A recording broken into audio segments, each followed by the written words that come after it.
Oh, gosh. One of my lights is... There we are. Yeah, there we are. All right, welcome, everybody. Welcome back. Welcome back. Welcome back. That's a bright-ass light. My name's Enigma. I am a variety streamer, Twitch, Twitter, Kick, Rumble, YouTube. Hope you're having a great day so far. Hope everyone's going absolutely amazing for you. Happy Taco Tuesday to you. I'm still getting shit going. Okay. We are playing Dragon Quest Heroes 2 today. I hope you're ready for some fun with that. We're still very early on in the game. And we're going to see how this goes. So on your way in, guys, do me a favor. Smack that follow button on Twitch, Twitter, Kick, and Rumble. Subscription on YouTube would also be absolutely grand. As we are looking to grow. I'm only 5 followers on Rumble away from getting to creator status with them. Century substitute saver, okay.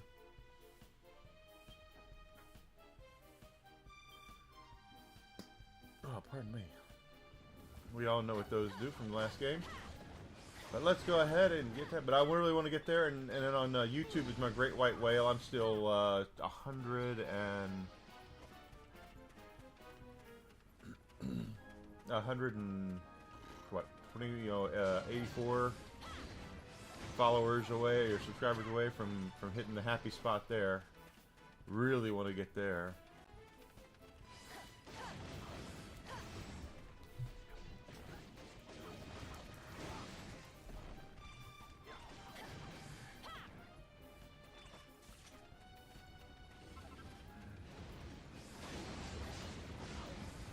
Trying to get our... I don't know what monster we're going to have to slay over there. But it's really trying to grow. It's free. It's free for you guys to help, and it would mean the world to me to have your support. As I am, 2026 going to be a year of growth for me. I've already come in some ways for it.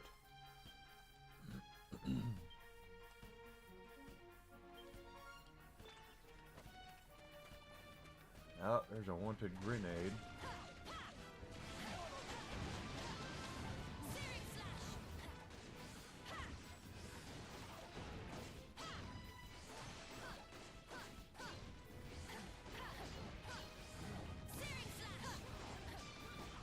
Growth is everything right now for me. I really want to grow. Okay, well, did we get... No, he just whooped me.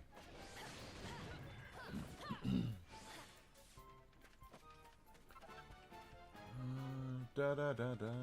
That's where we're headed, right over there.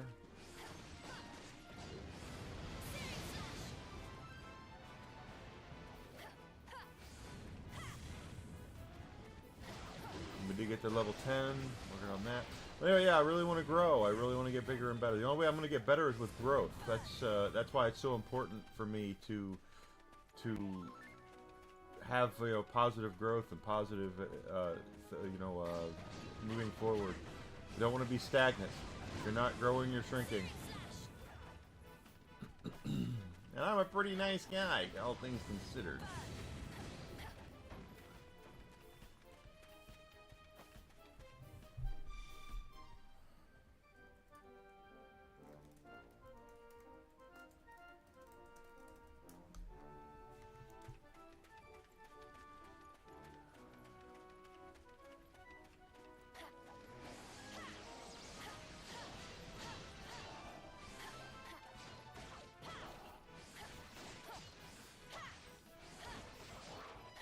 Go. That wasn't bad.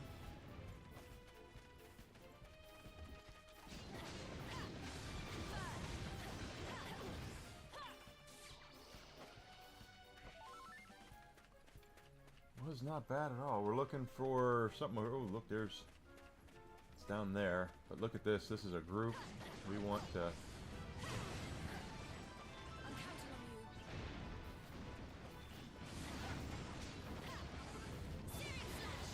Yeah. Already over halfway to our next level up.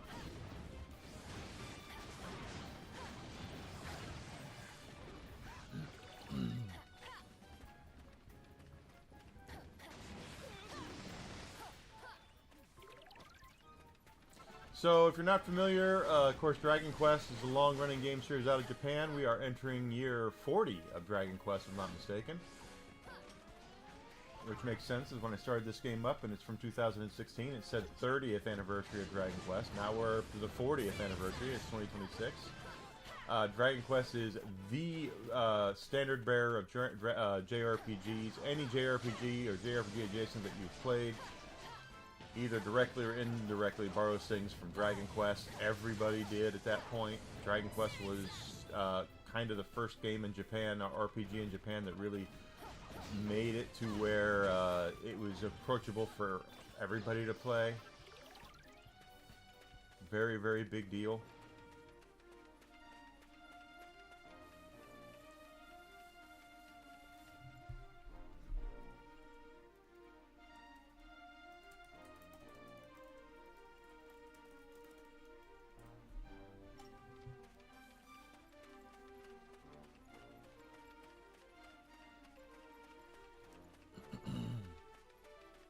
There's a knight, errant knight. What is that? The guy we're gonna have to fight?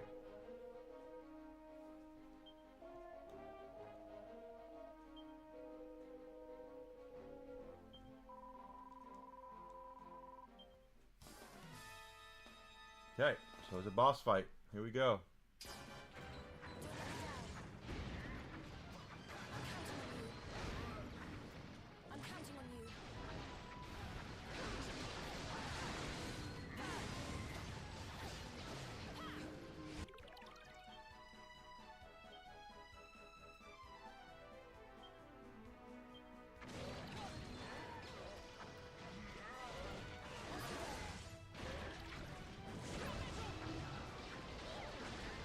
Oh, substitute, I see what it is, okay.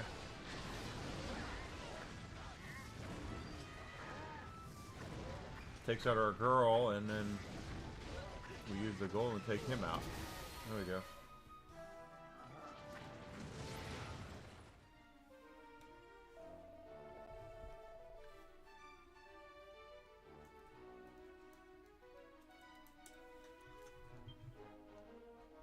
There we go.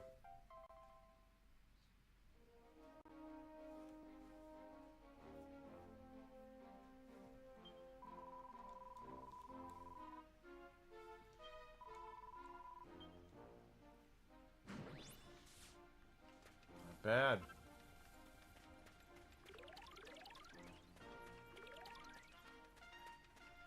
Anything else over here? There's a treasure chest. With a mini medal! Yay! One of those.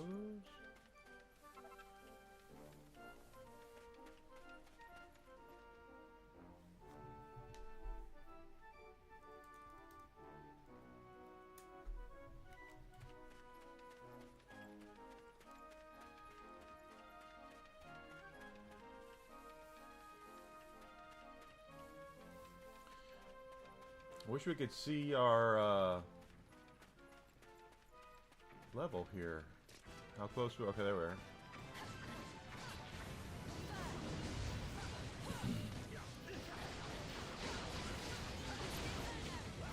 There we go.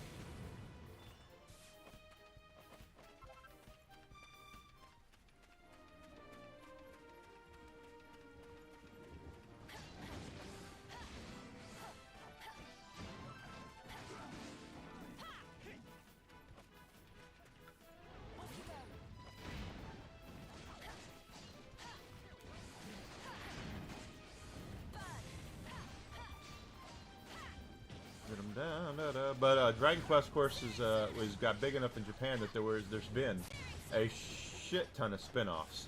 I know we do it here in the West now too, but Japan basically kind of wrote the book on it, where when something hits really big, they decide it needs to go everywhere. And you know, all kind of started with Mario. You know, Mario hit big, and then they turned him into, you know, after Super Mario and, you know, all that, they you know, Mario Strikers, Mario Tennis, Mario Baseball, Mario Soccer, Mario Party, just all sorts of stuff. No different here with Dragon Quest. The game series is so big over there that it has spun off to multiple things. And that's where Dragon Quest Heroes comes in, is that this game is a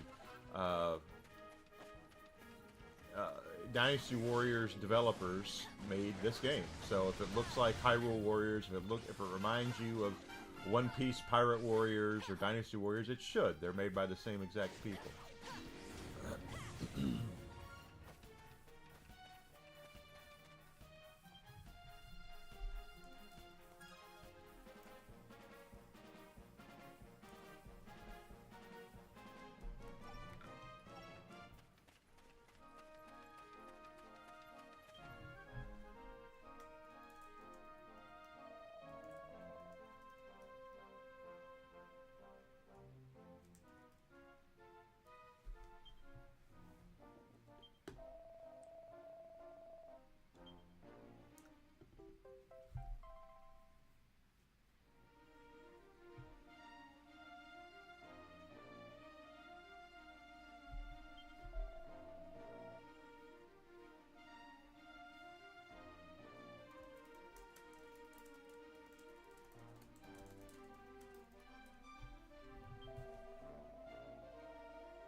We are getting close to another level, so there's a wanted mummy boy.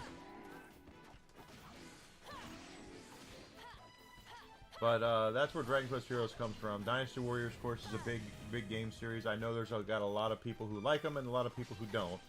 And believe me, I understand both. I like the Warriors games because they're nice, like little warm security blankets to me. When you play it, you know what you're going to get as far as the gameplay goes. You're not going to get something completely off the wall, you know, batshit different than what you're used to. Close enough to level.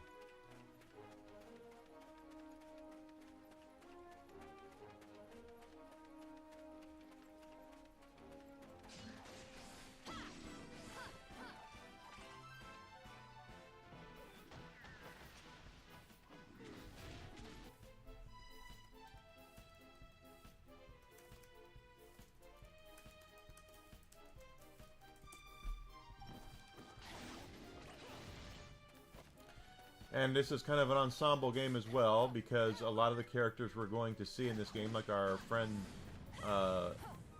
Tornico is from Dragon Quest IV. So we're going to see a lot of characters in this game from previous games in the series, or previous games in the Dragon Quest line.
There's a group over there. Let's see. Oh yeah, that's a group. That's a big group. And we're almost got our thing powered up, so.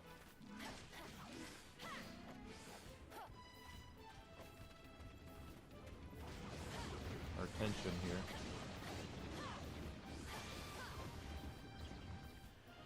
I can't wait a moment longer. No, I can't. I hope you're ready for this.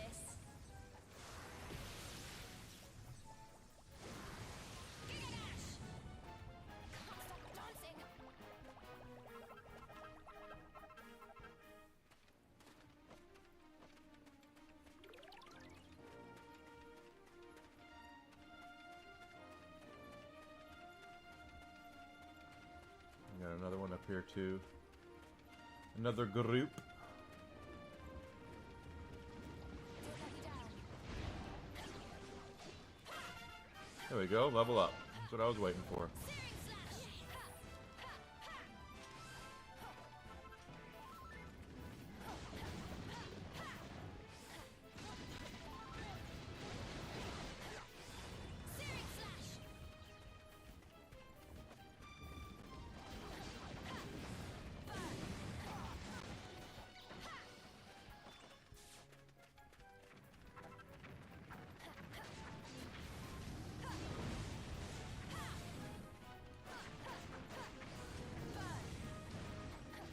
Oh, nice little move there.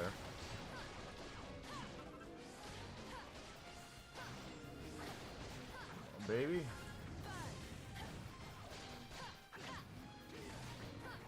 There we go.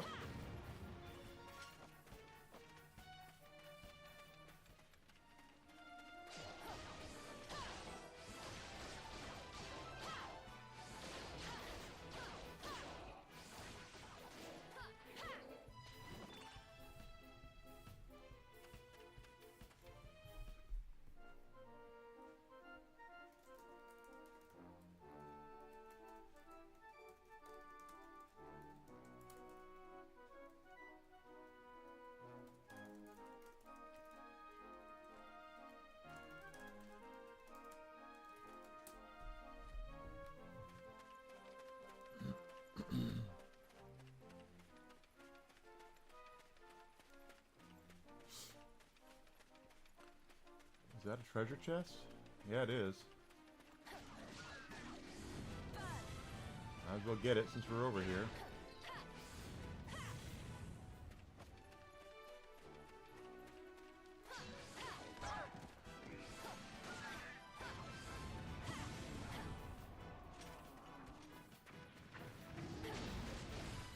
Uh-huh.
Let's see. We have the written writ now, so let's go see what we can do. Never hurts, though, to continue your grind, guys. It never hurts. I mean, I can already tell you, I have 8,800 gold. That's not going to be enough the next time we reload on our weapons. Not to mention, we're going to get more characters, and when that happens... Hey, Alucard, good to see you. For an AI-assisted Xbox feature that would let AI or trained human helpers briefly take over your game. No, that's no. That's no.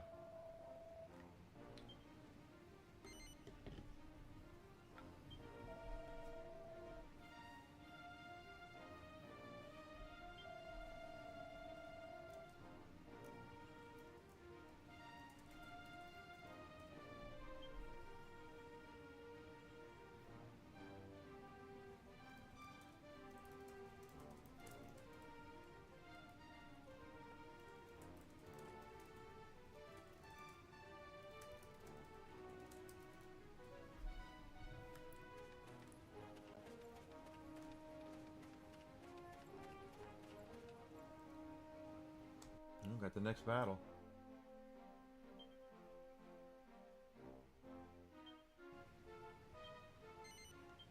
Why not? Let's do it.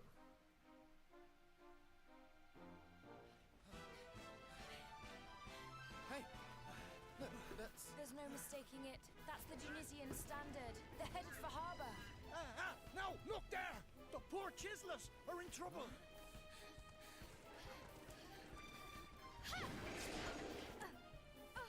Well, we know who she is from Dragon Quest VII. Oh,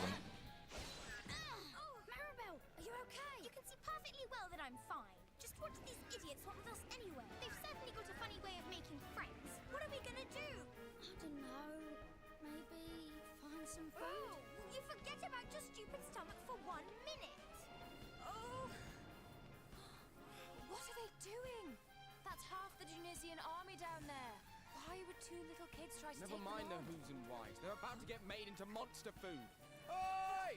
Hold on, we're coming to get you! Hold on! Oh, you can't just go charging in alone. That's basic tactics. You're right, of course. We'd better get after them. If my suspicions are correct, this is only the Tunisian vanguard. We need to get those 2 out of there before the rest of the army arrives. Good point. Yeah.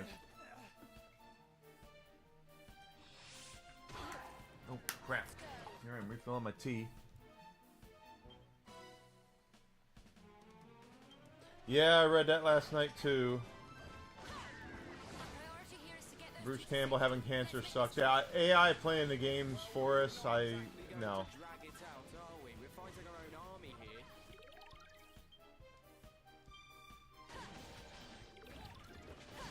I don't get the Microsoft AI thing. I just don't. exactly is going on here? I mean, I realize streaming is a thing where you're not playing the games yourselves, but I really don't have an interest in having a computer play the game for me. There's no sense in that. Intent on pressing their assault. The invaders must be driven back. Now hang on just a minute. You're the ones who attacked us. Silence, worm. Your excuses will not save you now. Well, there's clearly no point talking to you. You boneheads. Off you go.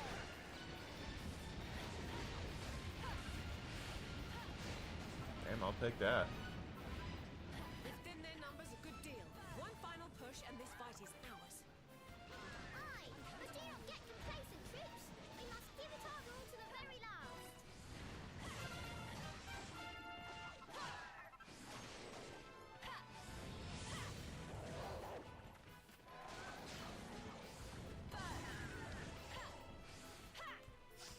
Don't let me down. Hey, mister. Can I have some of your food?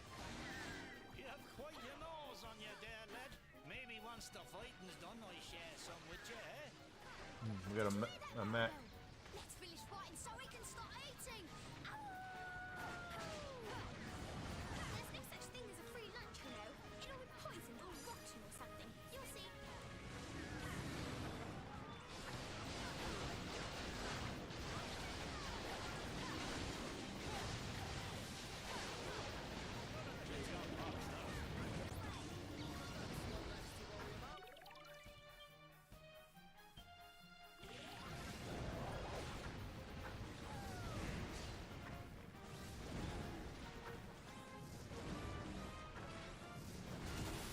There we go. Got the Mac down. It seems we've overstretched ourselves. Send word to headquarters. We must fall back and regroup. Yes, you must. Ooh-wee. That's that lot sent packing. Honestly, some people just don't know when to give up. What is it now? But it can't be. What are the Harbins doing here? Your Majesty!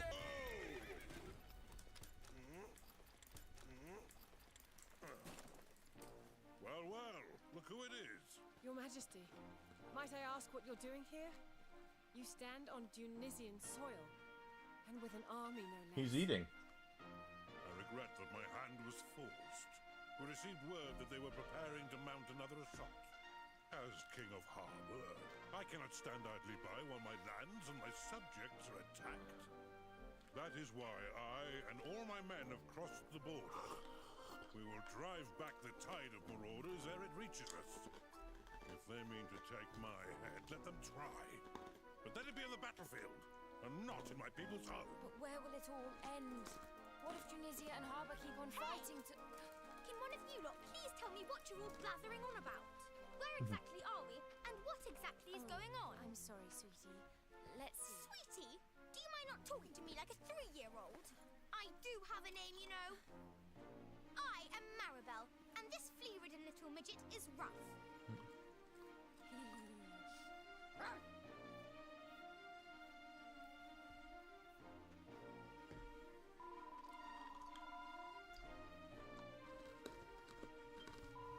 She looks a little taller and less kitty-like. Ruff looks the same, but she looks a little more mature. And I'm glad you made it, Desi. Desi, tell me where she is. She's in Kansas. She's not in Kansas anymore, anybody?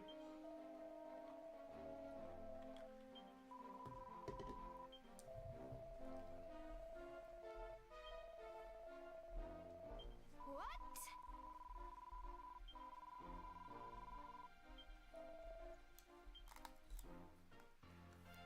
There we go, 2 new people. So that's going to be 2 more people we're going to have to outfit with weapons and armor.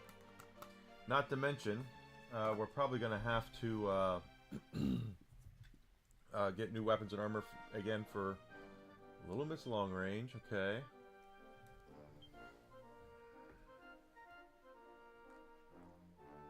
The Boy Who Ride Wolf. Well, Japan, I hate to tell you this, it's 2026. I realized this came out in 2016. It would be The Boy Who Rides a Wolf. The Boy Who Ride Wolf sounds like a very bad translation for a menu or something.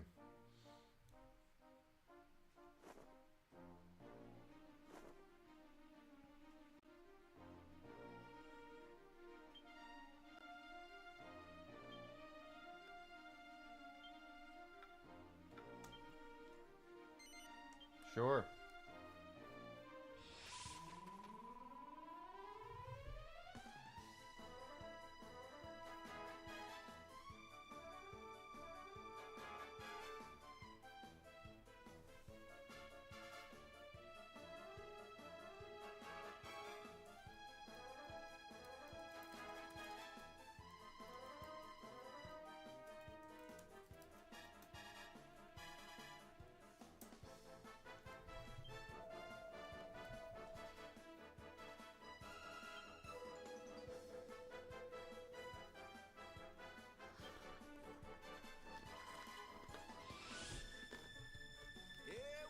Okay, you gotta protect the king.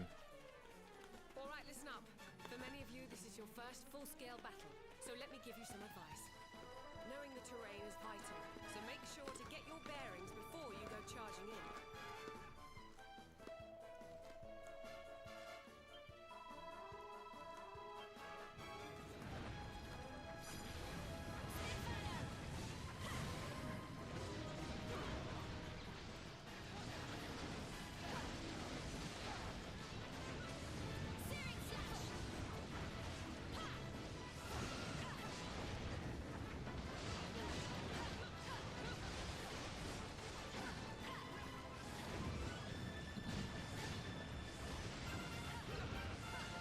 Okay.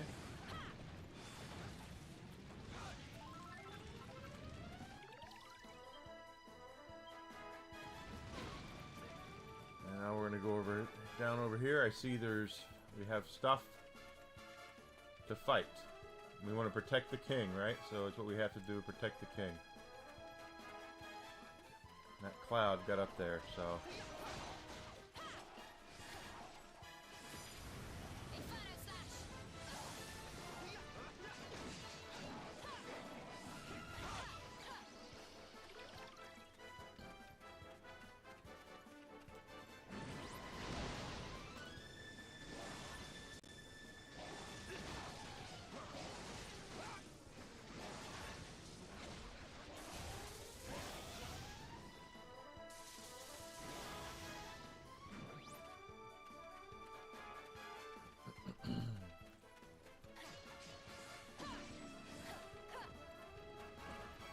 saving what I have here for those mechs.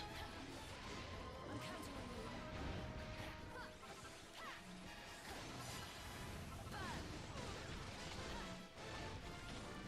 on you. Yeah, he didn't say what kind of cancer he had, but he said it wasn't the curable kind. He said it was the treatable kind. So I hope they caught it early enough where it's not that bad.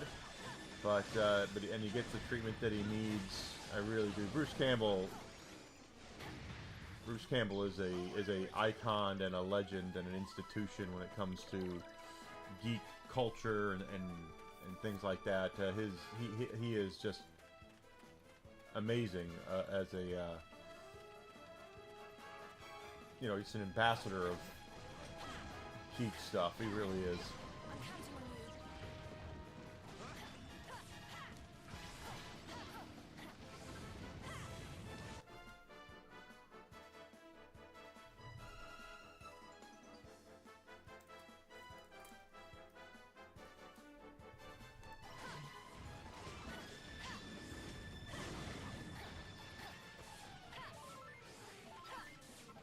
Just all the stuff that he has, all the people that he has touched, all the people that he has, all the movies he's done that have been there forever.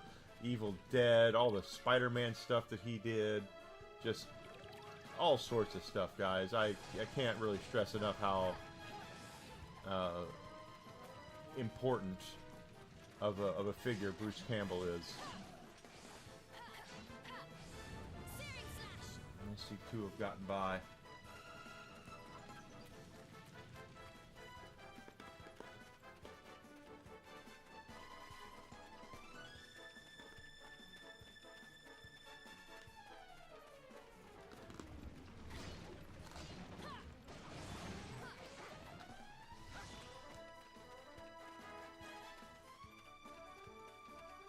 So we have 3 Maw Keepers. We've cleared out most of them that are coming. Now they're still marching forward, but let's get these Maw Keepers out and see what's going to happen here.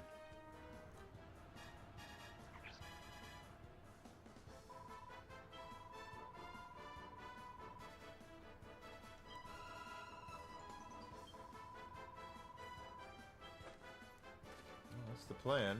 Finish off the Maw Keeper.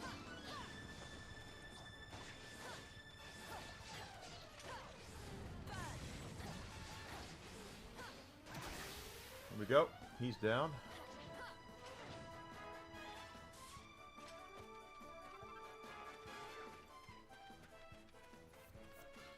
And he has summoned more, so let's go ahead and take this one down. And then we'll wrap around and get those mummies.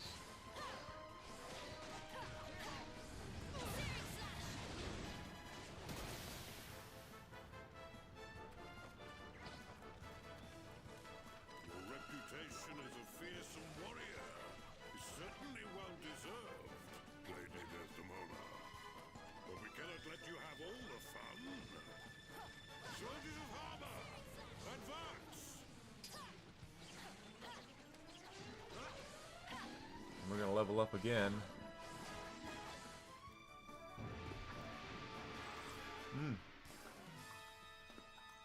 They have a troll.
There's our level up. Still took a hit there. Damn.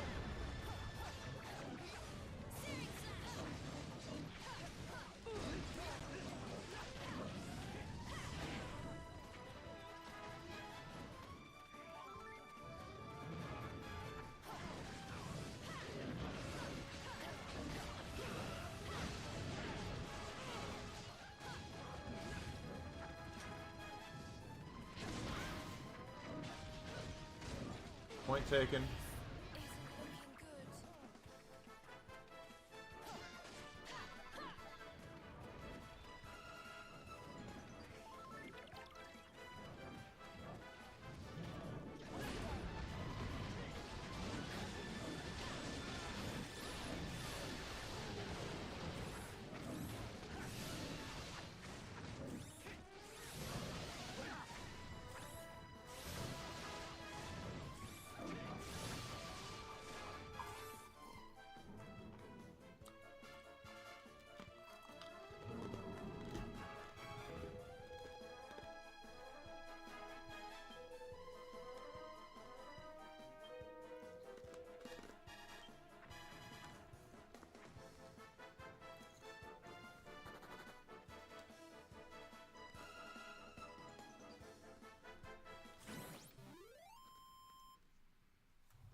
He got away.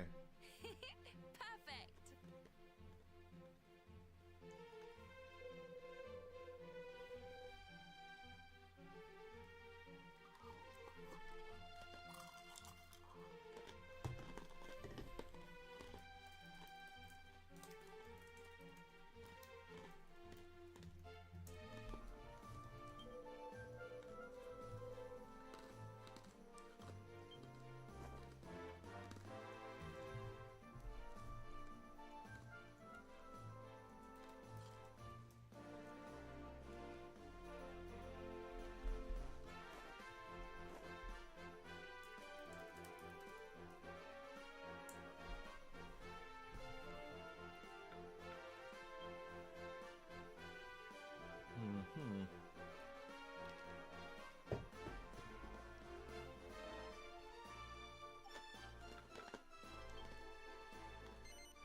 Why not?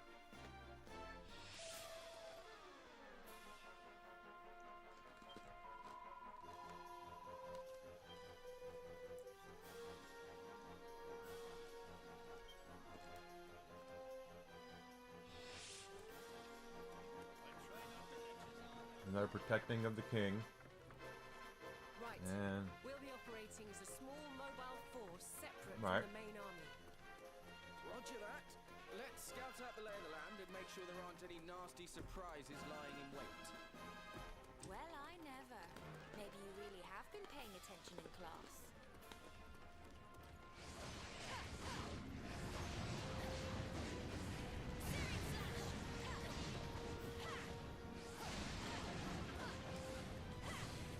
Bruce Campbell's even in the MCU, guys.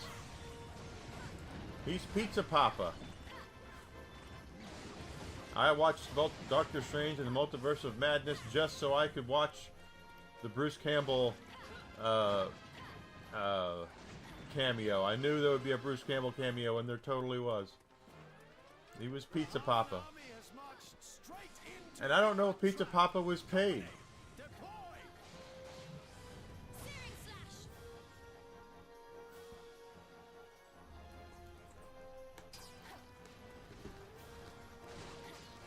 slash. Seems they were expecting us. Men, stand your ground!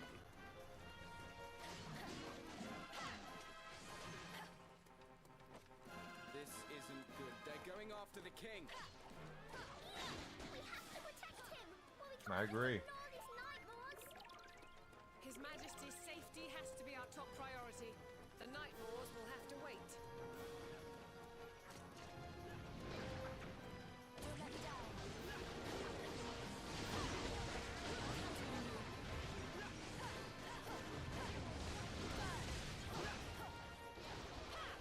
Off you go.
Guys down.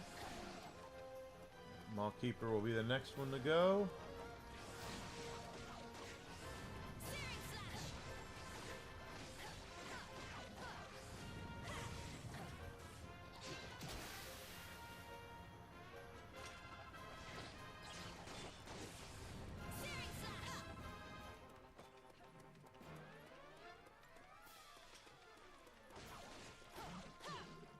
Go. Two Mallkeepers up here. And we can jump up. Good.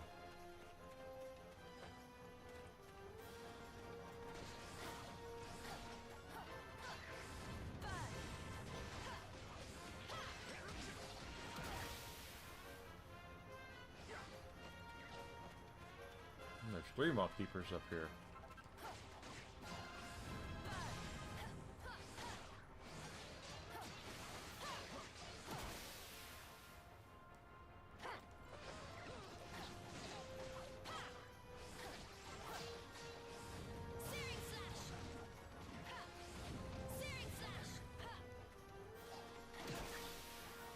All down. What were we worried about? They barely even put up a fight. Good work, all of you. Soldiers of Harbor, forward! I don't know about that, Tim.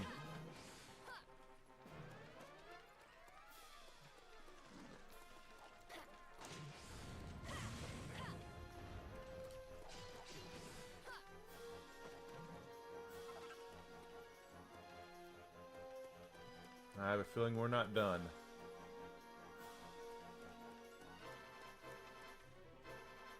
Don't do anything. Just strain yourself there, King. Archers! Into position! Pepper them with arrows!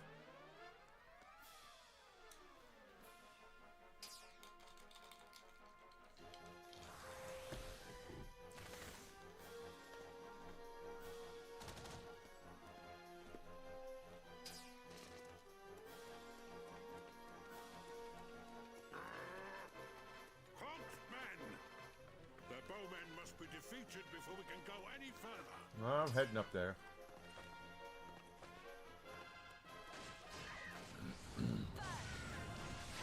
Snappers! Peppered them with arrows, he says. I don't much like the sound of that.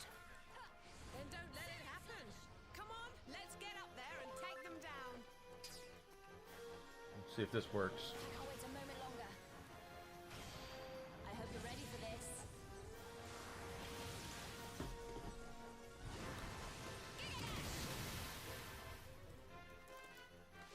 Nice work, everyone.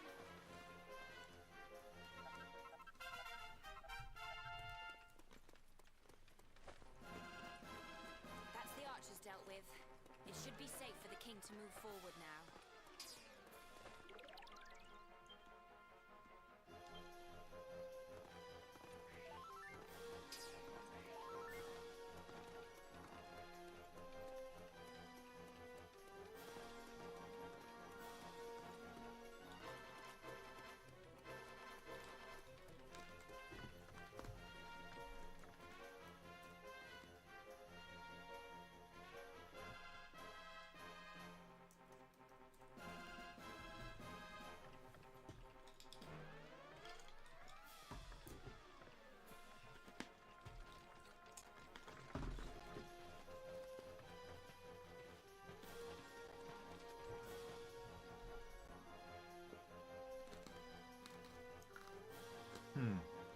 Well,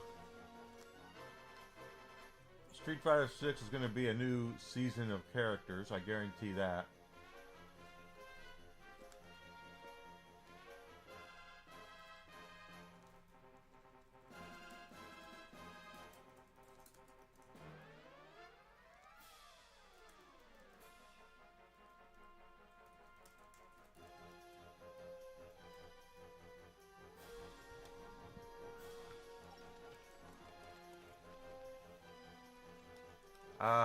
Monster Hunter Story is probably a season.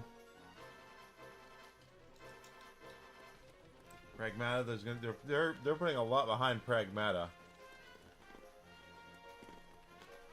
I think I have a feeling they think that's going to be their big game.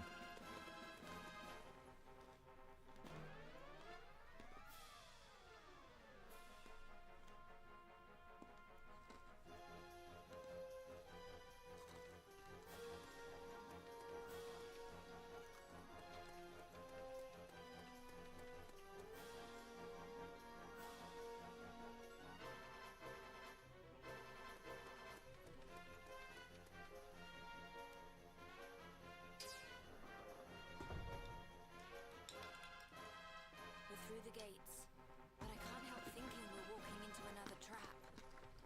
Well, not much we can do about it except keep our eyes peeled. Come on. If you don't mind, I'd like to go in first and make sure it's safe, Your Majesty. Very good. We'll hold here for now.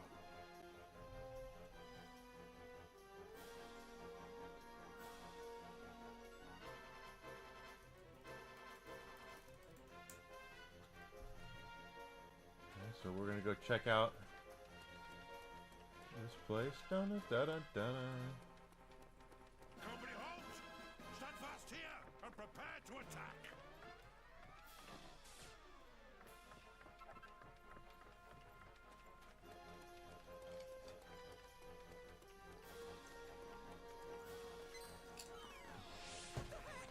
Oops.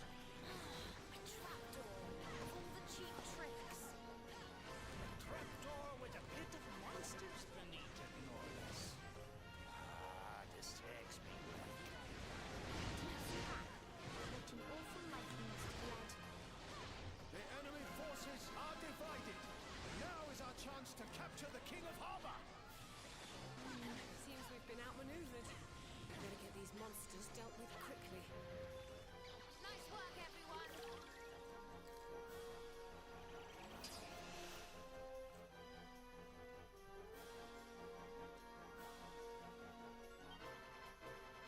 That's still really weird to me that they are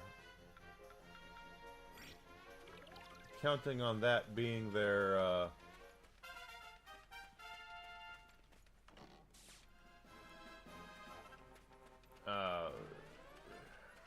I don't know.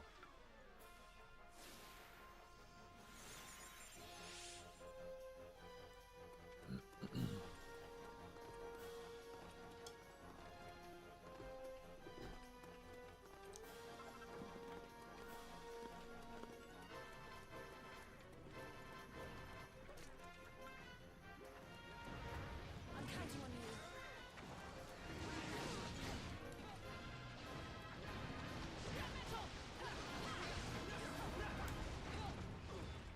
I do wish they could up more of a fight.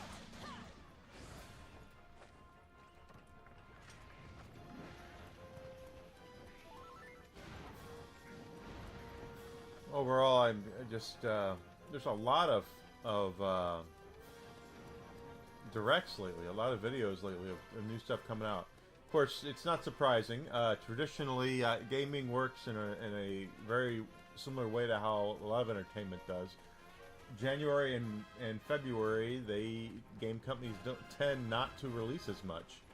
Yeah, it's not always the case, but they tend not to. March is when they ramp it back up again, and that's because most game publishers who are publicly traded end up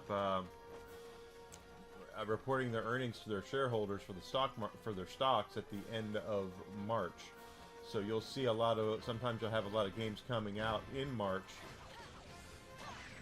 just so they can make their bottom line. Isn't it funny Street Fighter is, considering how for the longest time they did not want Street Fighter to be their thing. They abandoned the franchise for like a decade.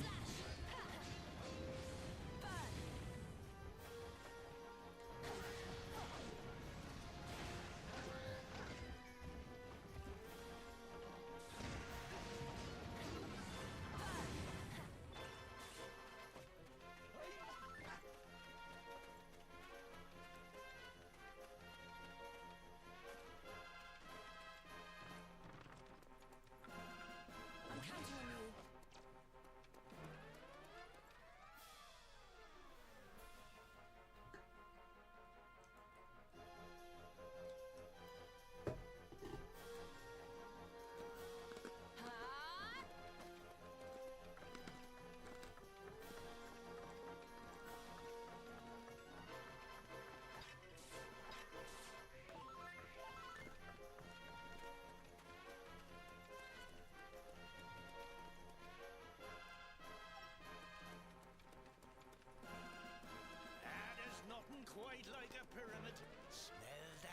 'Tis high adventure lying in wait, so it is. Really? Smells like mold to me. Let's go. Just you wait, lad. There's exciting times ahead, or my name's not Tornico to you.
Yep, exactly correct. May and June were E3 because that games were coming out, but they were setting up the holiday. E3 was supposed to be a way for you to see what's going to come out in October and November. That's what it was supposed to be.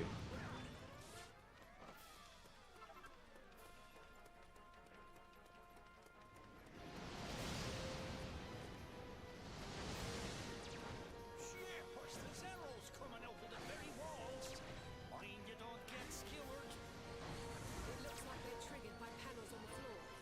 Watch your step, everyone. I'm counting on you.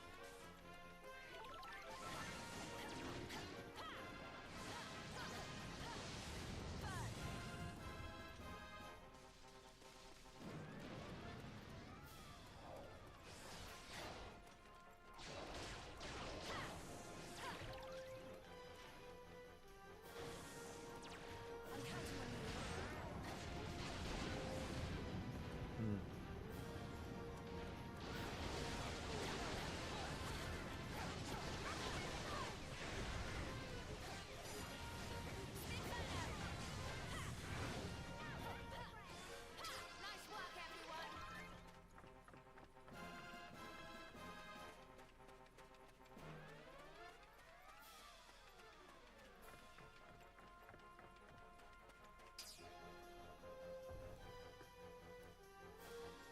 You will go no further, Harben scum. Prepare to meet your doom. Something tells me they're not in the mood to negotiate. God, I hate fighting our own people.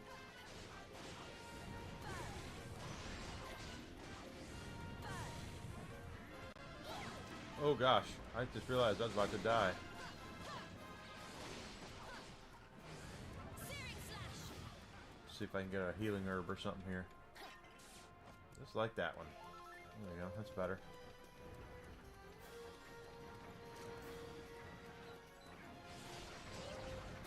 I can't wait a moment longer. I hope you're ready for this. Giga Dash!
I was hoping it would get our...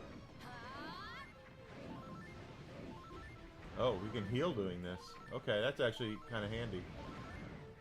He's not paying attention to me.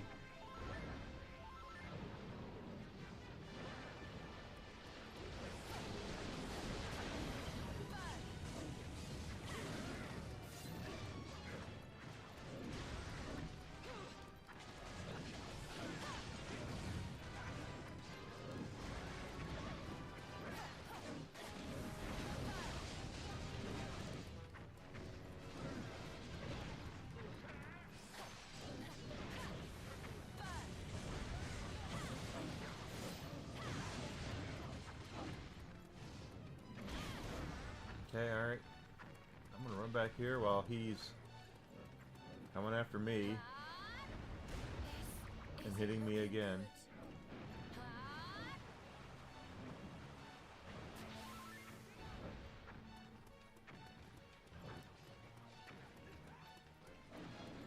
Y'all keep hitting him so I can... They got him. You don't even need me.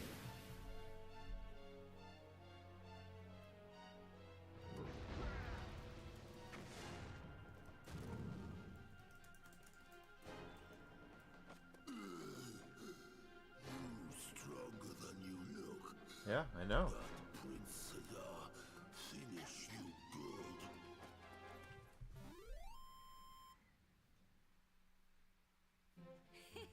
Perfect.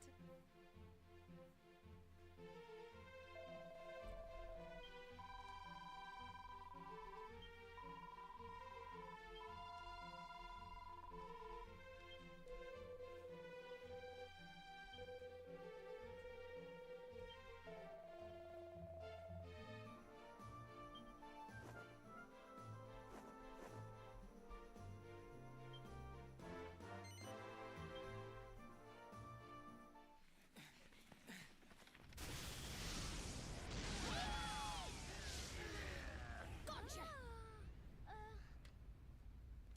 Will you stop charging off on your own like that? No. Caesar! Well, look who it is. What's going on, Caesar? Why are you attacking the Harbins? It's been a while, eh, Your Highness? Seriously, did no one ever tell you about barging into places uninvited? What business is it of yours? 4 more years of training, and still you lack the discipline to stay out of others' affairs. I Oh, thought you you're might telling have known us. by now when your presence was neither valued nor wanted. Alas, you're the same thoughtless child as ever. Yeah? And if I'm thoughtless, then what are you? Or have you forgotten all the stupid things I've seen you do? Prince Stupid. Malfoy? How terribly sophisticated you've become. Why? Stop it, both of you! Is this really the time or the place for your bickering? In case you've forgotten, we came here to try and talk Caesar around. Talk me round. Am I Yeah. to take this to mean you have turned your coats and sided with the Harbins?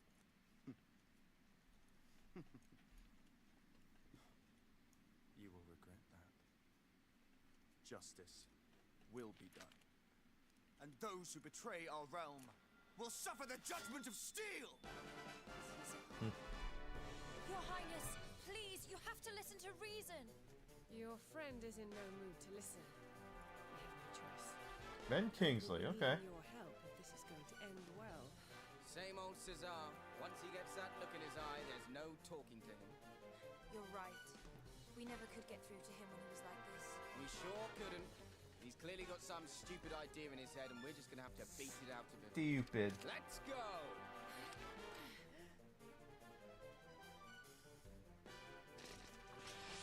Give me 1 second, take a quick little bio break. I'll be back in just a second, guys. Don't anywhere, go anywhere. Quick little bio break.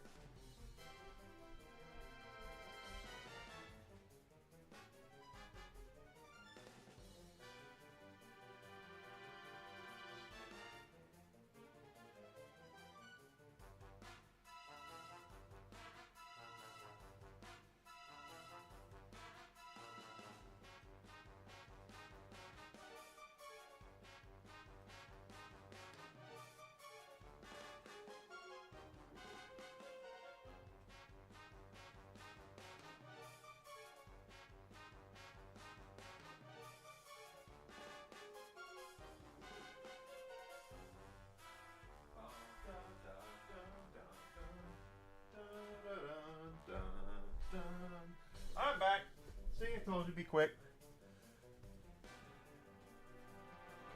As alright, they're saying Sonic's girlfriend is going to be in the new one, right?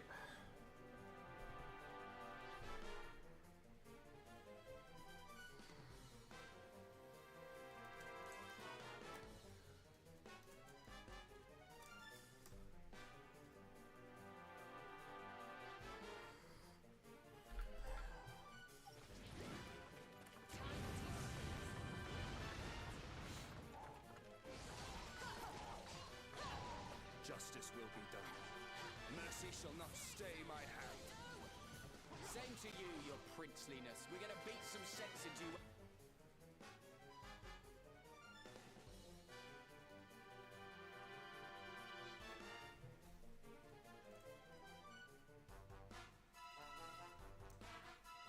Whether you like it or not. Oi, that's an old friend you're talking to. It does seem like the only way to stop him. Seems like this might have some history with the prince here. No idea what though. He doesn't smell like a baddie, that's for sure. Well, baddie or not, it looks like we're going to have to fight him. Let's get this over with, shall we? He's not gonna let me. Yeah.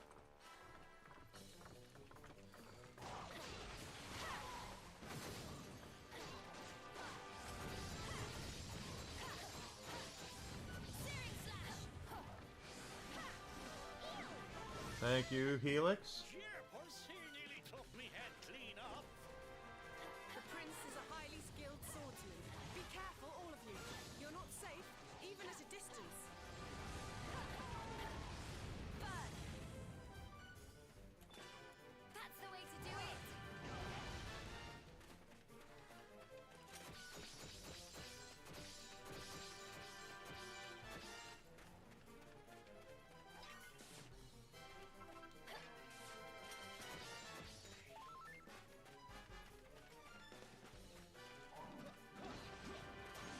Yeah, he's not gonna let me, ah,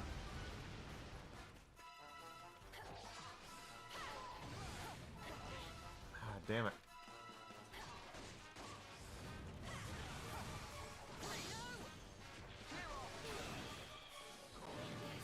Isn't looking good. No, it's not.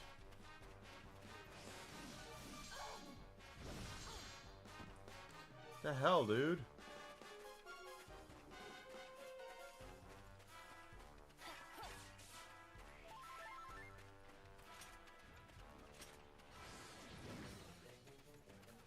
We'll walk up behind his little toady there. Oh, no, he came up.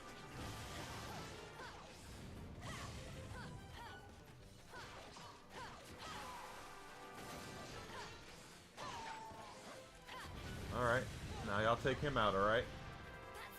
While I think about it over here. While I think about it. Oh, nope.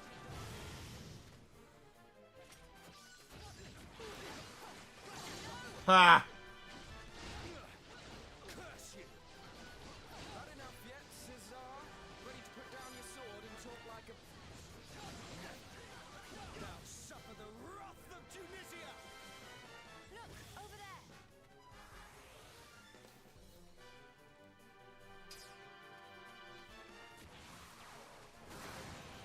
Archers. We'll need to deal with them before we do anything else. No, that's what I'm going up here for.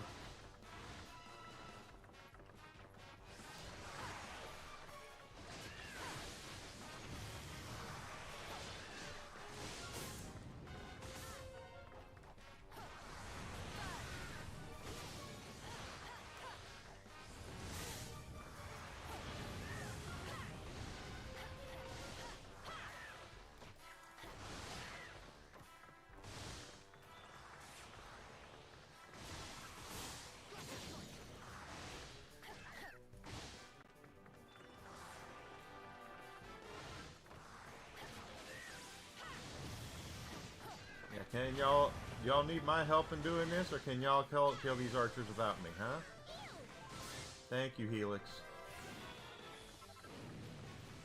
Desmondia is down there just kind of minding her own beeswax.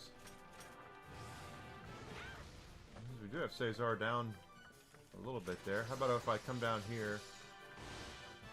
Is there still another archer out there? Yep, there is.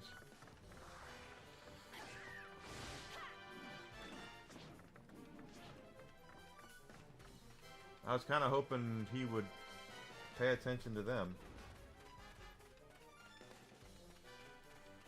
But no, he's after me.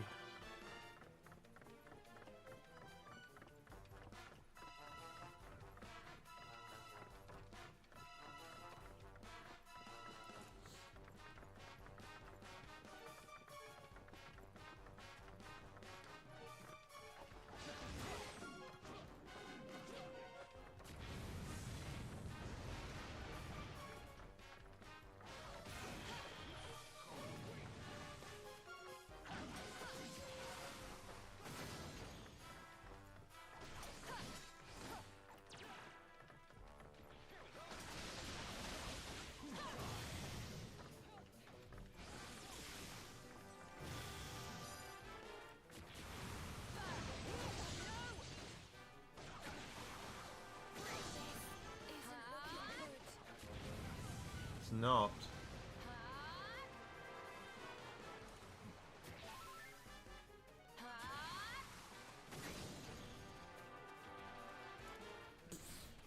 Pardon me. Ooh. Ow!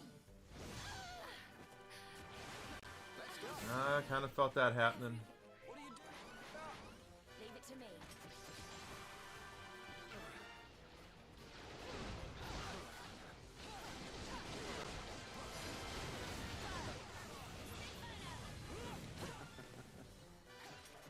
Cesar, get a hold of yourself. Please, just listen to what we... On my honor as Prince of Tunisia, I will strike you down! More monsters.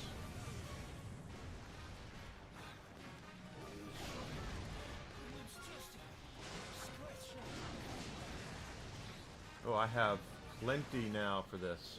I can't wait a moment longer. I hope you're ready for this.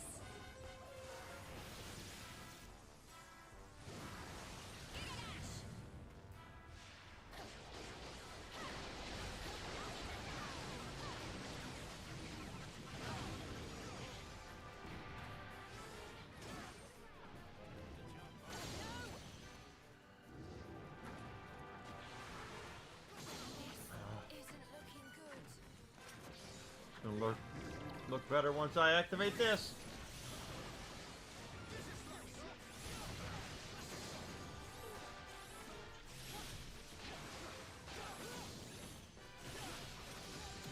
There. Whew. That was hard.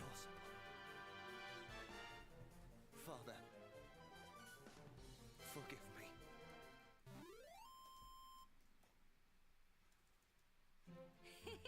Perfect.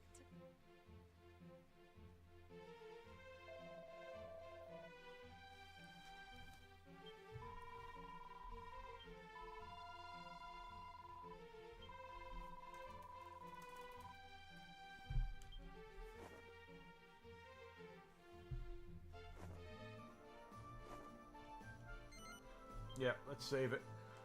Just because we did gain 5 levels since our last save.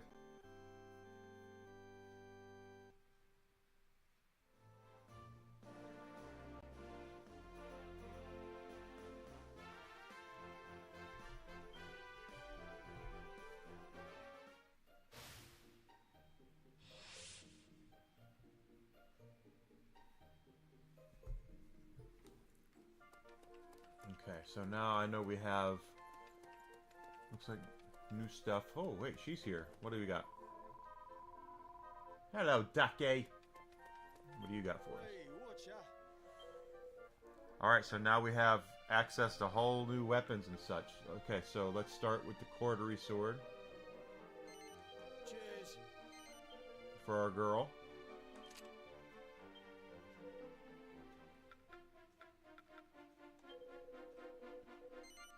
Cheers.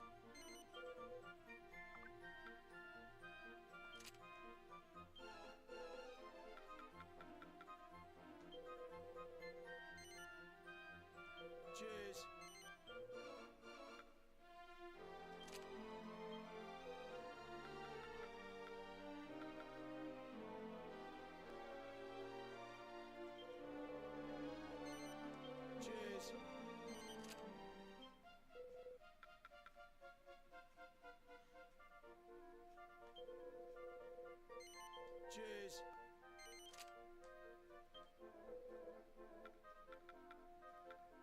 claws will be for him. So Be lucky. let's go get ourselves some more gold so we can equip him. Did we get any? No quests yet. Nothing there. Someone, let's see if we get any achievements. I hope you're well. Nothing. Come Huh? again. No mini medals. Is that a, no.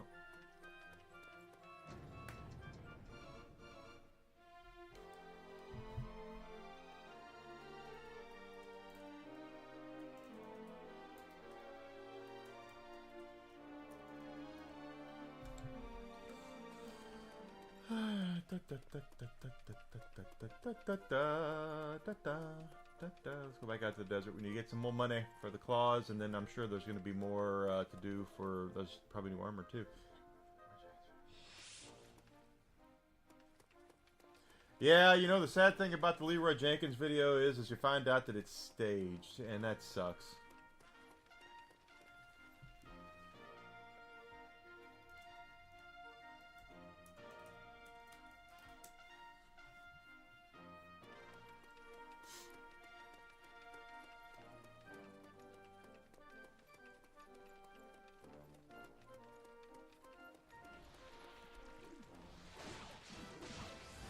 Searing slash.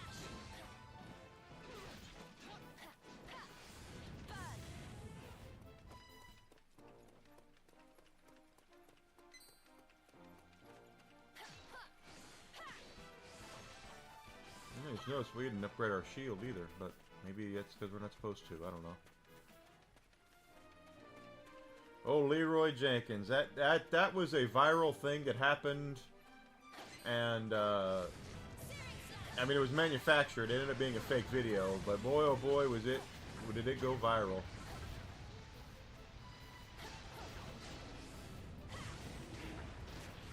For those who might be too young to know about Leroy Jenkins, it was an old World of Warcraft video where these guys were setting up a raid, and I think they were doing it to kind of make fun of the way people play WoW all the time. And, you know, I had a guy that was like the leader who was there to organize everything, and they had a numbers crunching guy who's, oh, you have a 19% chance of success here, you know, that kind of stuff. Can you crunch the numbers on that for me? And then all of a sudden this guy just goes, he got bored and he just goes, Leroy Jenkins! And he runs in. And they all run in to go save him, and they all get their asses kicked. It's funny as hell, but boy, oh boy. It was indeed manufactured.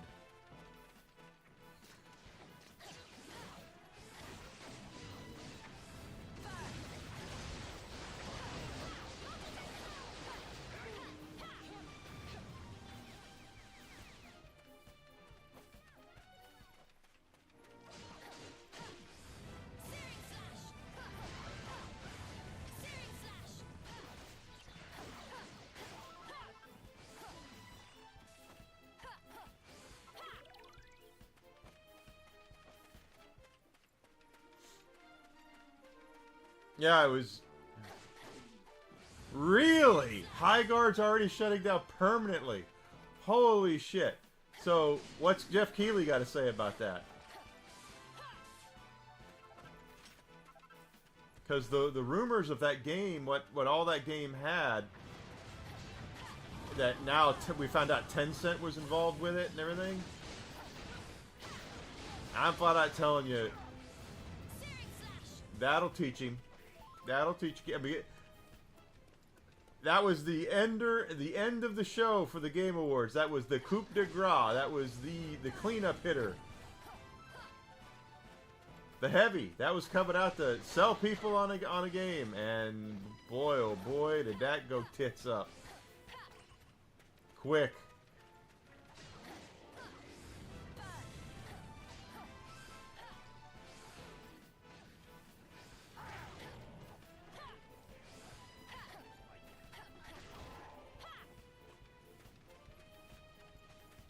They're not going to issue refunds for anybody, are they? For anyone who actually bought into that shit and spent money on it? Probably not. That game went tits up fast.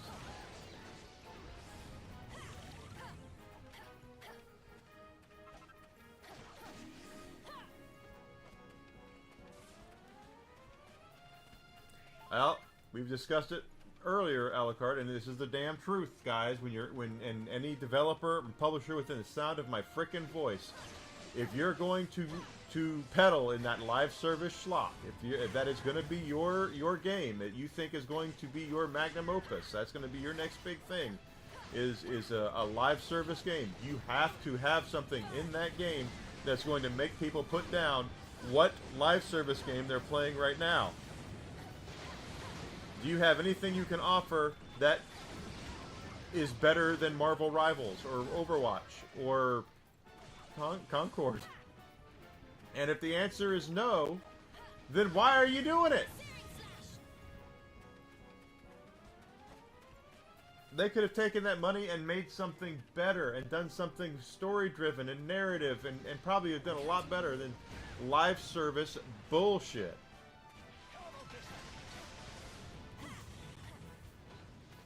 Well, Keighley says he was never paid.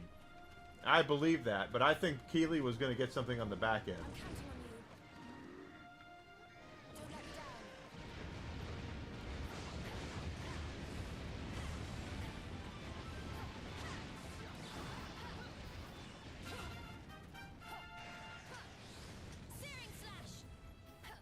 I don't think Keighley got paid a dime. But then again, when you think about it, Keighley might not have been paid anything, but if Tencent was involved, I still think he would have been paid. He was getting paid on the back end. I do.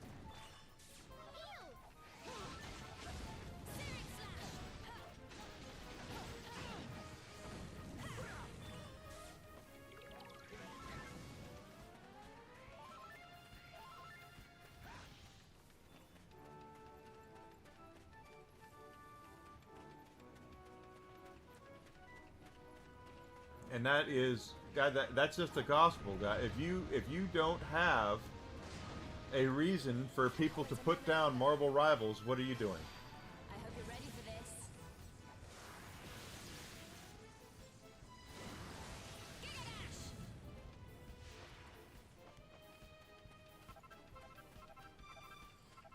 All right, let's go back to town and buy that last one.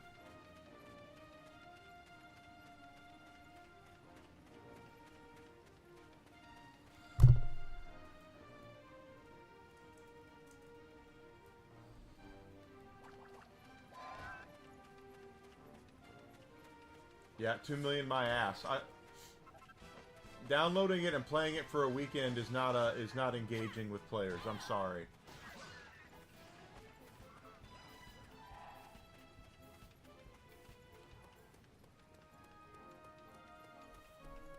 They had no idea what they were doing. They had no plan. No plan at all. If they had a plan, they would have executed it better.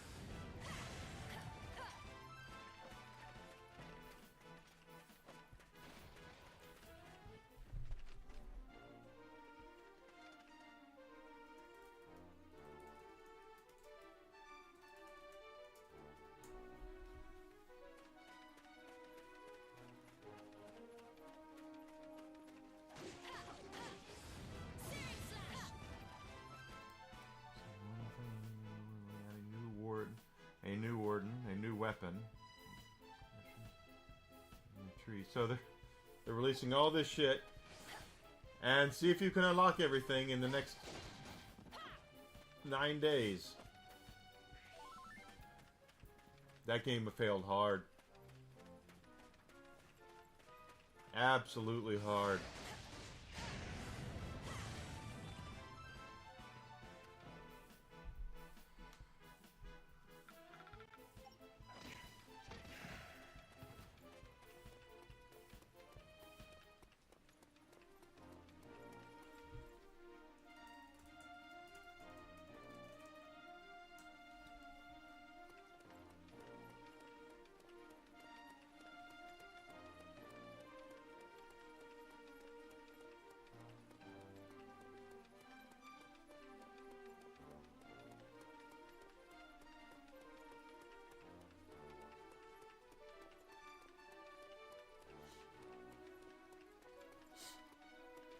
You know, it's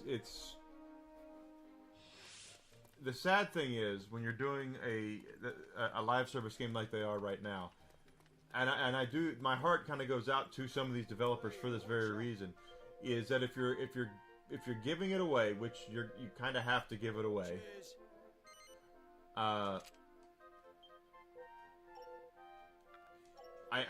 it's just how it is. 1800 for the iron orb, so we need to go out and grind for some 1800s.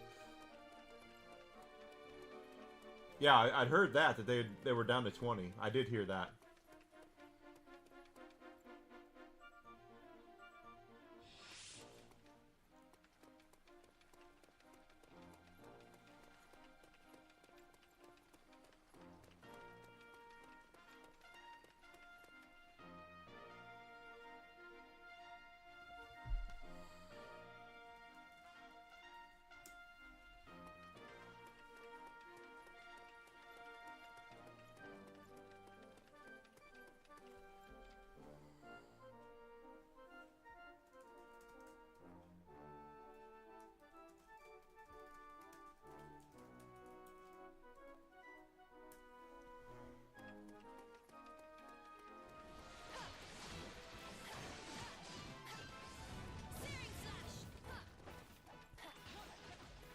I'd heard that they'd already done that. It was the kiss of death. They were in the death spiral from the get-go.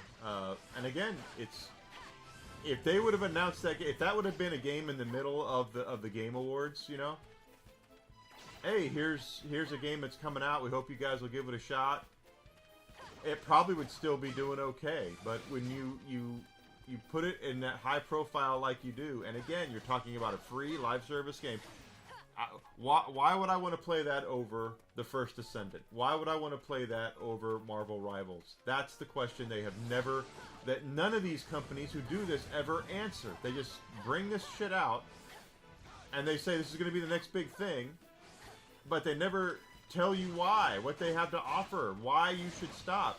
It's all about time invested right now, and people who have their time invested in Marvel Rivals, and and money spent in costumes and such for Marvel Rivals, why would they stop what they're doing to go play your shit? You have nothing you can offer them. Yeah, it's a cautionary tale.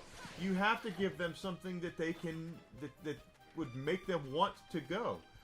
You know, Marvel Rivals did something that, a couple of things that drew people to it. They gave them a reason. First of all, it's Marvel. People love Marvel. Second of all, it didn't shy away from the fact that Marvel has sexy-ass women in it. So they did that. They were smart.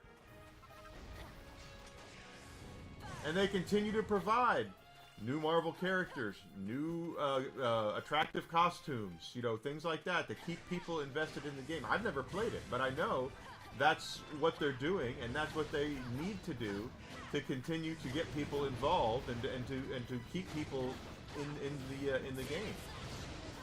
There's no way you're going to get people to leave Marvel Rivals for Highgarden. There was no way. Unless you bring something to the table with that game that they're not getting in Marvel Rivals. Or Overwatch, or whatever.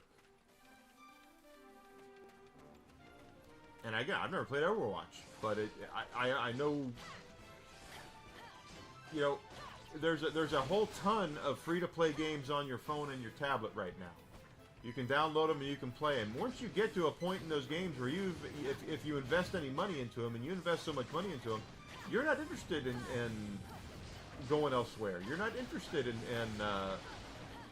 the next, another game. You're playing your game. You've invested time and money into it. The two things that are most valuable. But these people don't get it.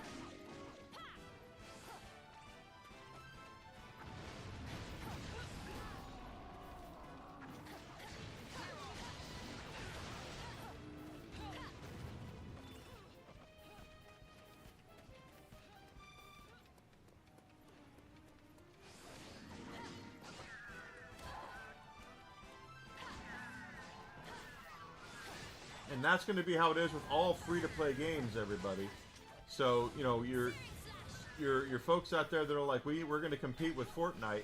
Okay, keep in mind how much money and time people have invested into Fortnite. What are you going to be able to offer to Fortnite people that they're not getting in Fortnite? And I can already tell you, it's not going to be much. There's not a lot you can offer those folks that they're not already getting in Fortnite.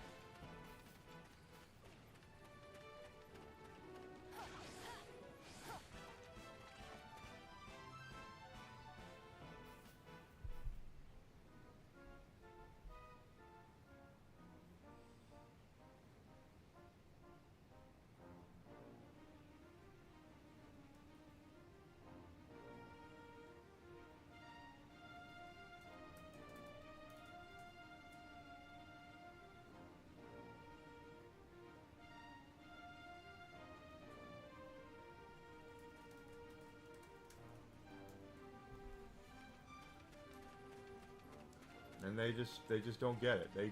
They still don't understand. They still don't get it. They just think they think they're owed shit. And that's where some of them are starting to learn is that game companies, and they're learning it because of independent developers. We don't owe the general gaming audience doesn't owe you shit. Just because you poop something out doesn't mean we're going to be there to slop it up. It's not going to happen. So just stop it already. No one owes you anything. You have to earn it. We can get... Yeah, I saw a report...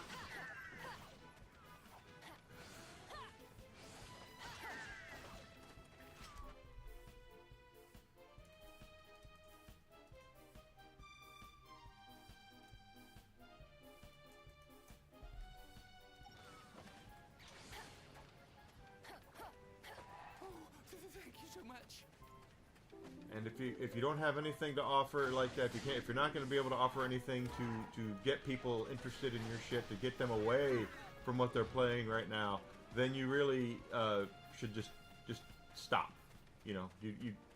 I can't stress that enough. Is that you're better off taking your money and investing it into something else. If you're not going to offer things, if you're going to try to release a game to compete with Fortnite or any of these other big games that are out there, and you're just doing it for the sake of doing it.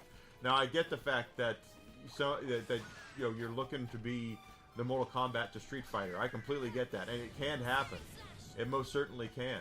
But look at the chances, and look at what you're offering, and look at what they're offering, and then ask yourself, what would you do in their situation? Take out the rose-colored glasses of you working on it, and look at what you're offering versus what they are offering, and then try to make sense of it.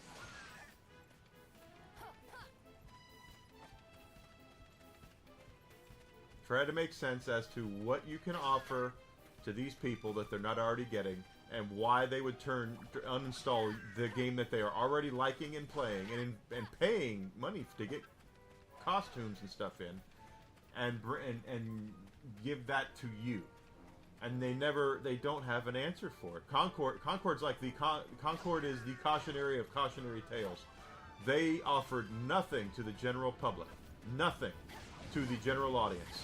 They were so head up their ass in love with their virtue signaling bullshit that they had nothing else that they could really offer. And then when they came down to the nut cutting, they were done. And the same thing's happening here with Highguard. Highguard wasn't overtly woke or anything like that. It's not like it was like this goofy shit of a game. My understanding is it was fine the way that it was. It's just that you overhyped the hell out of it. You took the exact wrong approach to it.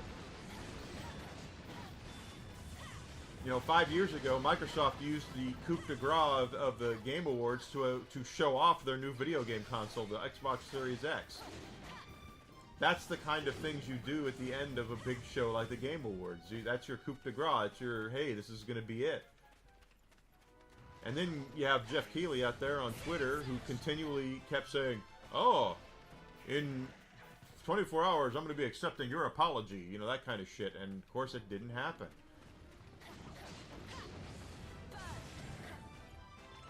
You have to ask yourself what you can offer, what you're offering that they're not already getting. And if the answer is nothing, then you need to stick it in your ear and just stop it. And just go and just say, we're better off investing our money and making a Metroidvania or a old arcade style beat 'em up, something else. You could take multiple games they could have made for what they spent on Highguard. That would have done better, by the way.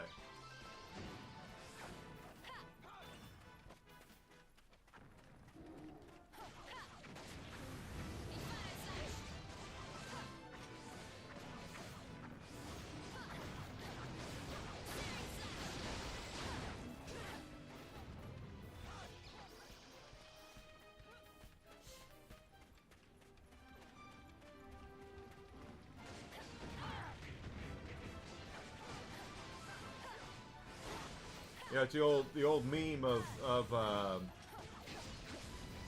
when the Disney Star Wars thing was at its peak, was Disney telling all the fans that Star Wars wasn't for them anymore. That it's not your Star Wars anymore. It's now the Star Wars of this new generation. That they're not interested in the old fans. They're only interested in the new fans they're trying to make. And they're talking to this guy. It's not for you anymore. It's for the younger generation. We're making it for them. So you're not the target audience. And the guy goes, okay, sure. And then Disney goes, that'll be $20. And he's like, why would I give you $20? And they goes, well, because you're going to see the new Star Wars movie. And the guy says, well, no, you just told me that the Star Wars movie isn't for me. Why would I go pay you for it? Well, aren't you a fan? Yeah, I'm a fan of what came before. I'm not a fan of what's there now. Stone Golem. Okay. Every so often you come across particularly powerful monsters. Some of them won't let you get away without a fight, so make sure your party members are prepared. Okay, well, let's see what happens.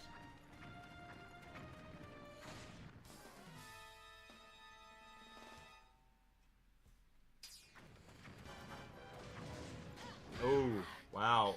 Oh, shit on a shingle. I'm losing is what I'm doing. Leave it to me. Not ready for that guy.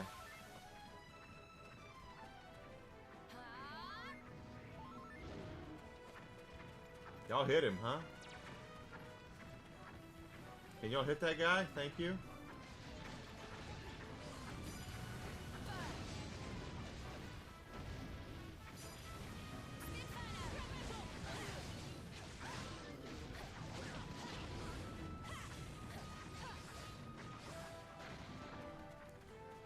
Yeah, and I might lose this.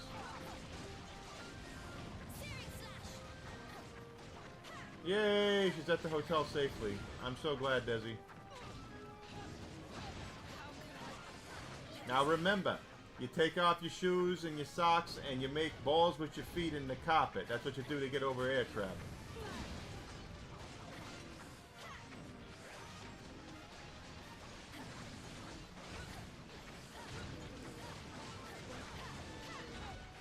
I just the cautionary tale that is out there now about these games, these overhyped schlock that they keep putting out. Gonna get out of the way.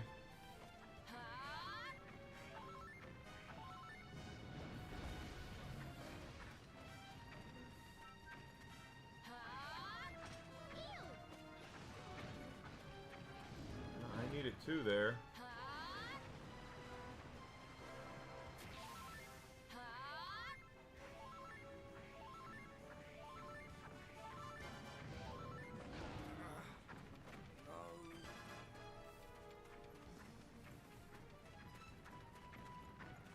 Get up.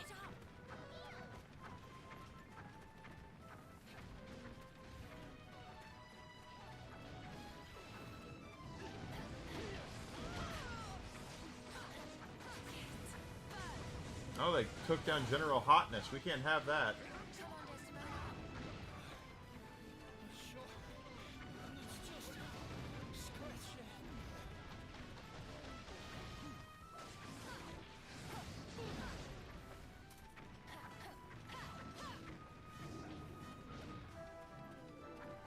Oh, wait a minute.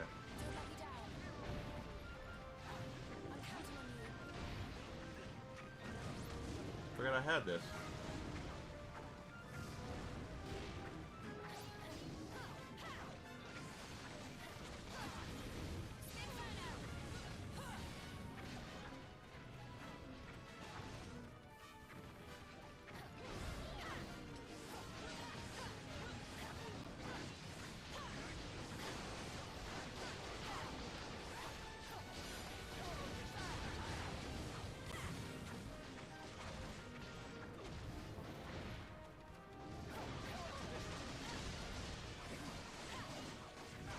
If we win this, I'll be shocked.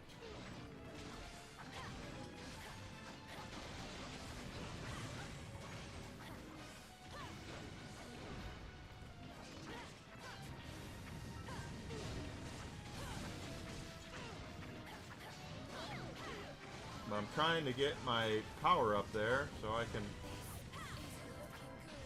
No, it's not looking good.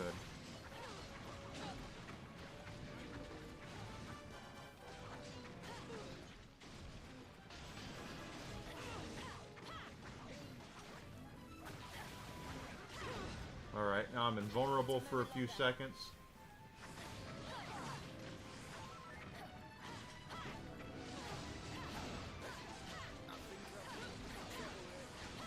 I think we're all in trouble here.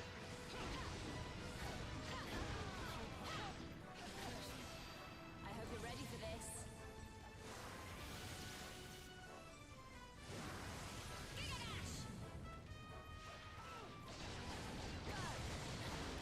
Hang in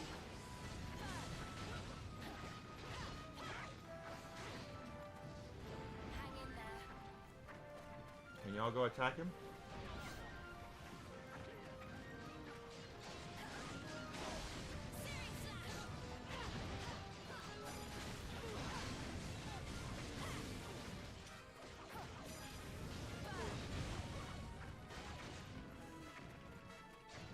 We've almost got him. There's a crit in there.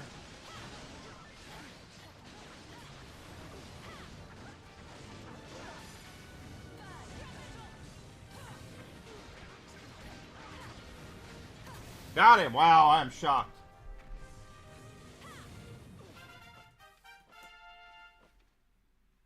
Onward and upward. Take all the levels up I can get.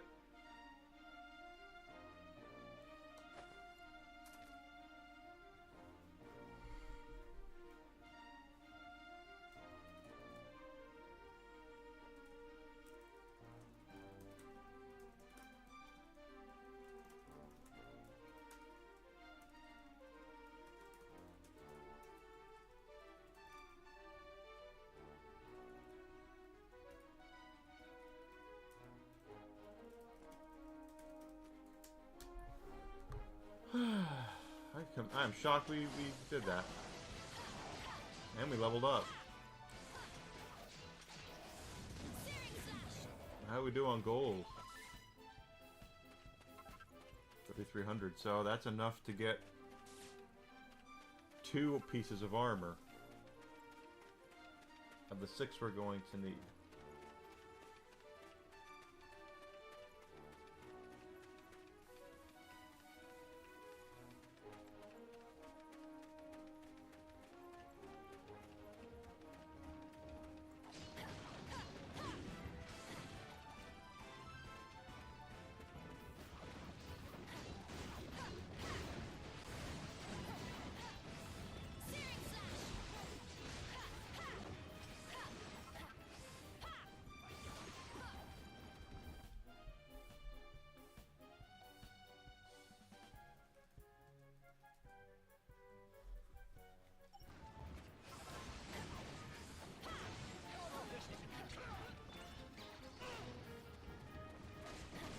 I just realized we've been leveling up and I haven't used any of my points.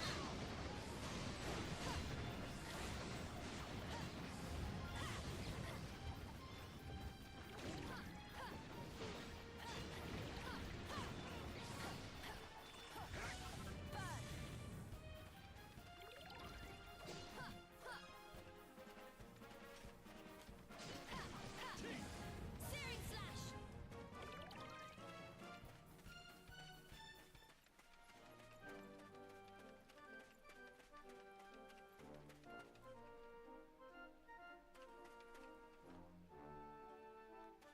slash. Somewhere else.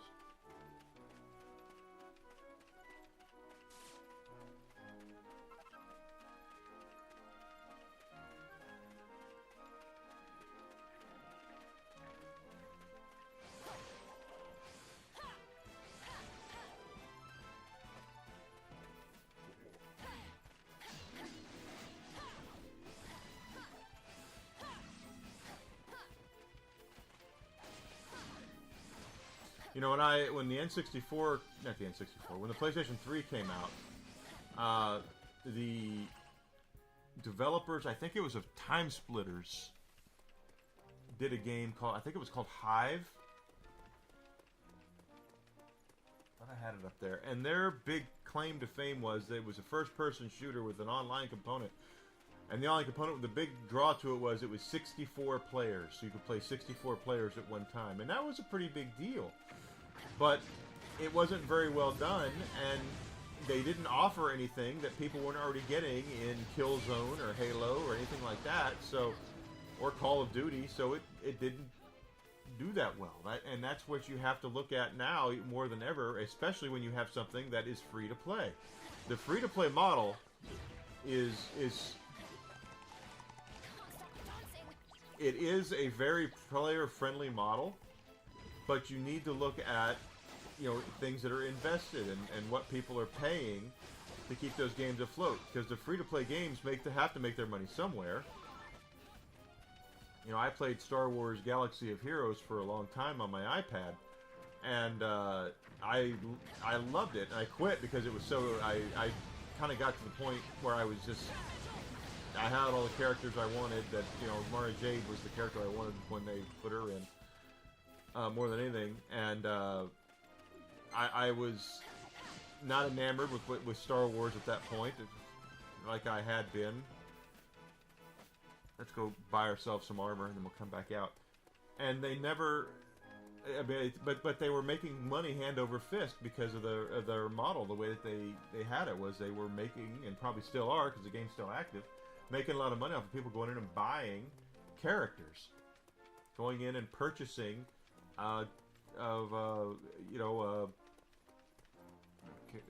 new characters, and to be the best in battles and all that, and I get it. That's their deal, but and it worked, and it has worked. Marvel Strike Force, Strike Force is another one, exactly the same. No, exactly the same. Can I help you?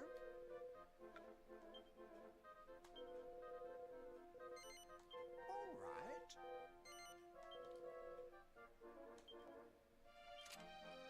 Oh, I can do it more than one. That's right. All right. All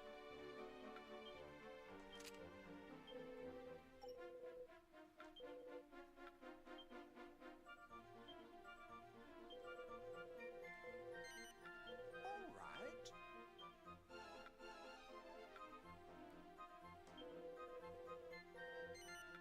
All right.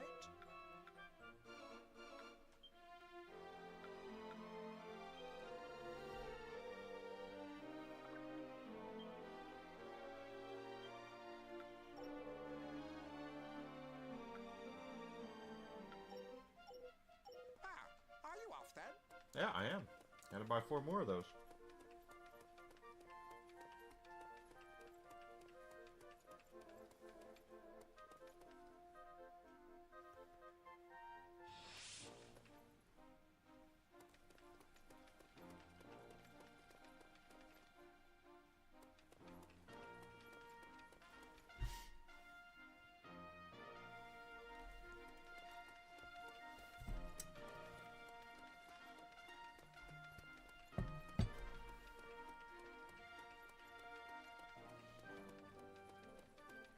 But that free-to-play model is one where it's a cruel mistress, because a lot of people are going to play it for free and are going to be patient and aren't really worried about things. They're just there to play it and have fun. And if that is your model, if that is your model that you've chosen to go free to play, you have a much higher hill to climb than a game like, you know, I'll say Concord. Concord at least sold their game. So while it did, it is one of the most, if not the most, catastrophic gaming failure of all time. They still had some revenue because they charged $60 a game for it, or $40 or whatever it was. Highguard didn't have that. Highguard had to make their money back via the loot boxes and things like that, and it never got it. It never really. Well, obviously it didn't get there. It never really caught on. Most people played it out of morbid curiosity to see if it was going to be any good, and when it wasn't, and it was just ho-hum like everything else. I'm doomed, I tell you. You know, what can you do?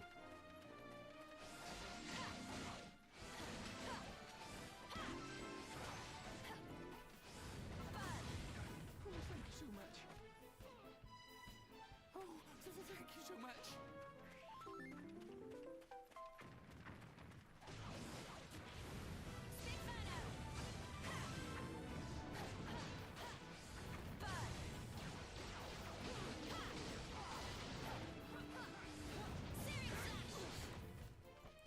Like I said, you've got to...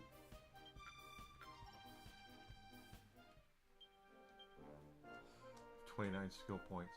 You have to give people a reason to jump in, and as it currently stands, you've not given anybody any reason to jump in.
That's going to be the big issue they're going to have, that they've had, and they continue to have, is they just have no reason for people to really be involved with the game, and it's cost them. It's cost them big time.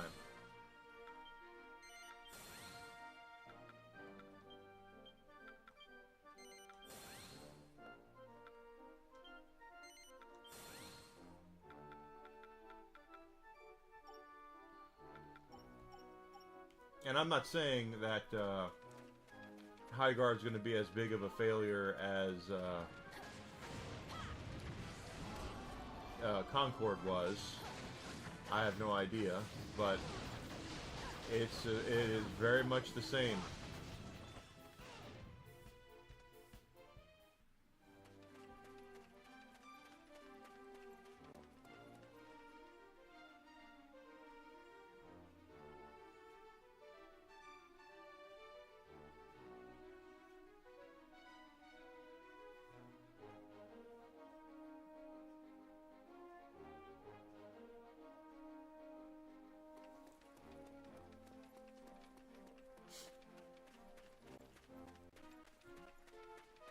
So, but again, that's me. If I were the head of that studio and they would have said, "Hey, this is our idea for a game," I'm gonna be like, "Okay, Do you really think you're going to be able to put a dent in the Marvel Rivals and Overwatch thing? If so, tell me what. Tell me how. Tell me why.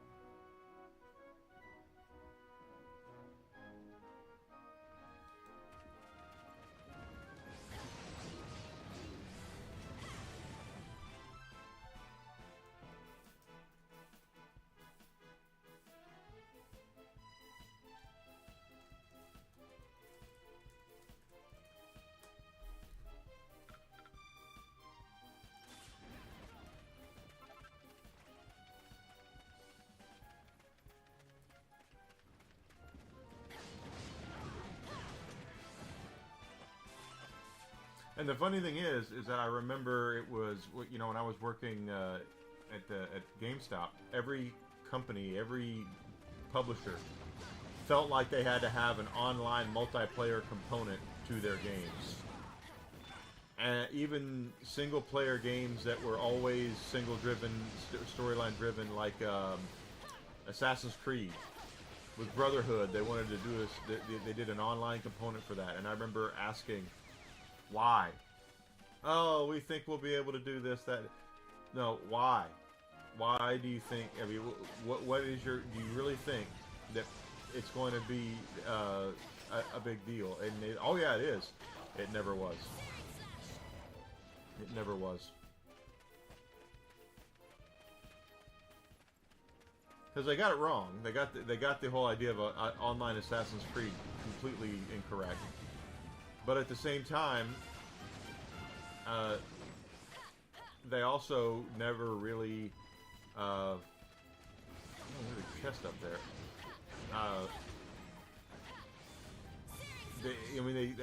They marketed it. It just wasn't a right thing. You're taking a traditional offline, single-player driven experience and trying to insert multiplayer into it. It just didn't make any sense.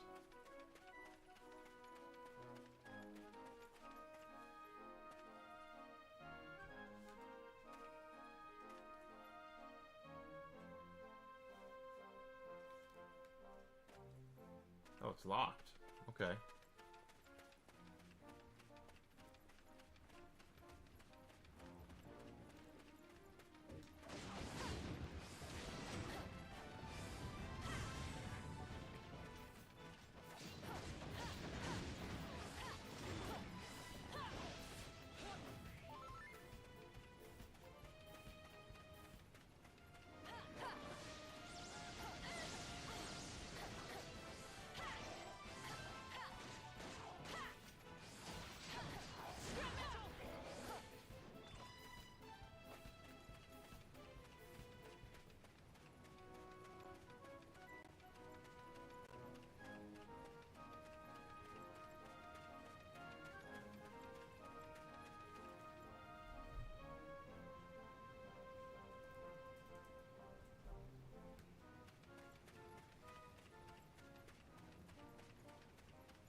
3,000.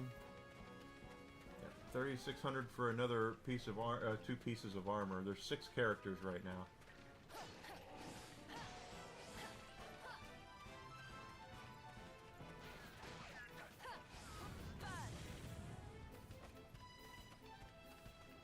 No big groups though.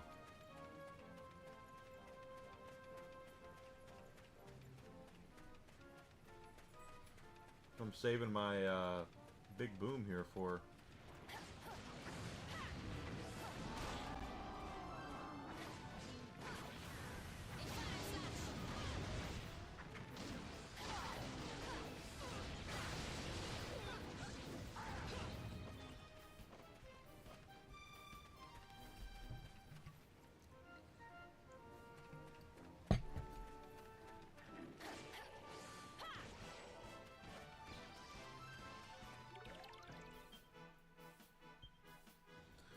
Oh, the Cardinals are going to release Kyler Murray. Well, there's an interesting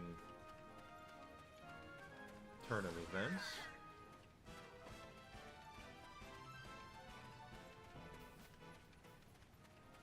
Don't usually see that with a #1 pick like that.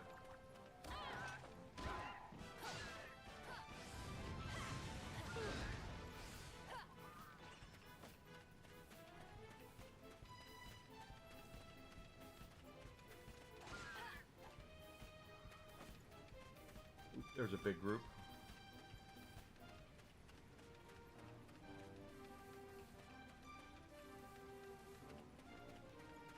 Right over there.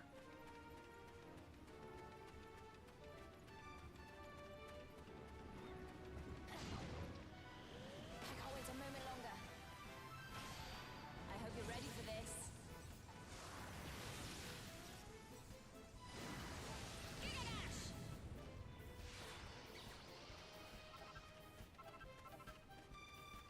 That's why I save those for those big groups like that.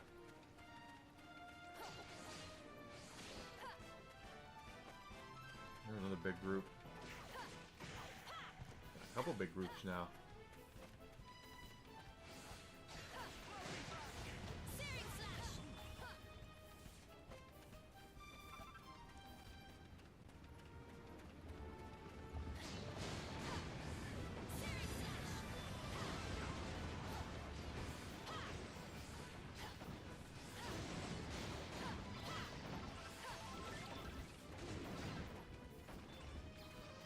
Yeah, da da.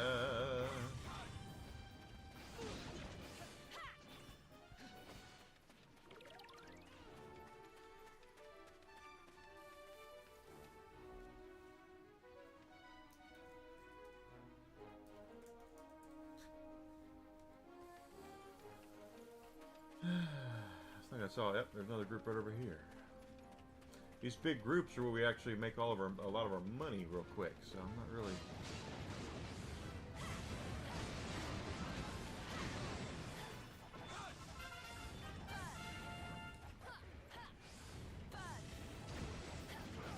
There we go. We got enough for our next 2 sets of armor.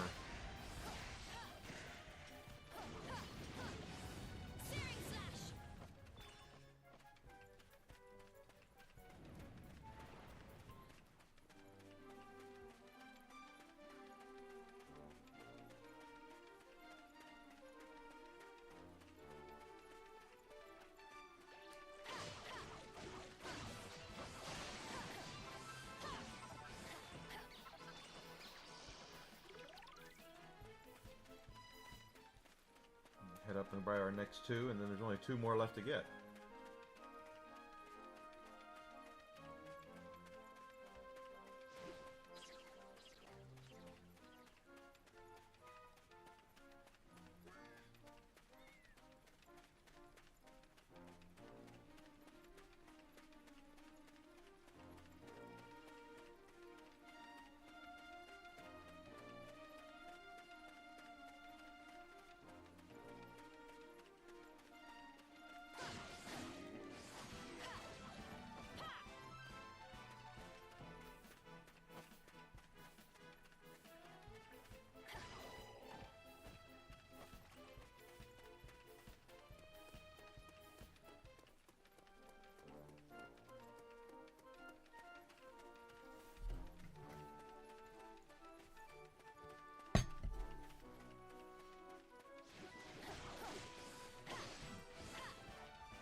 1,000 gold now? Yeah.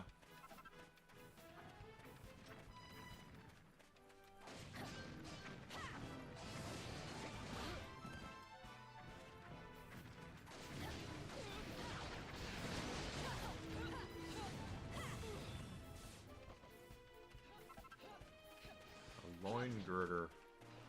Okay. Pardon me.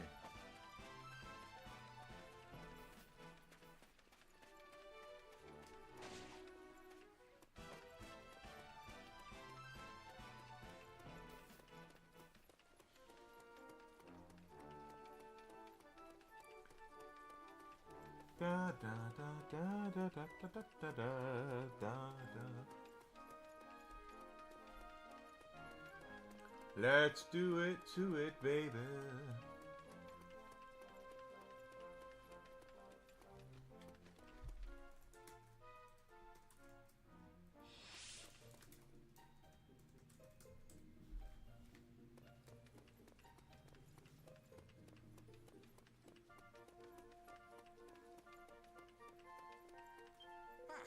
Can I help you?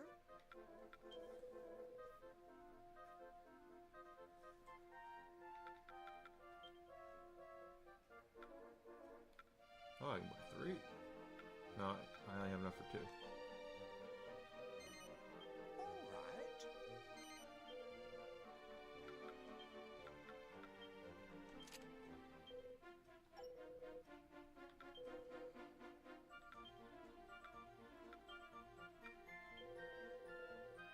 All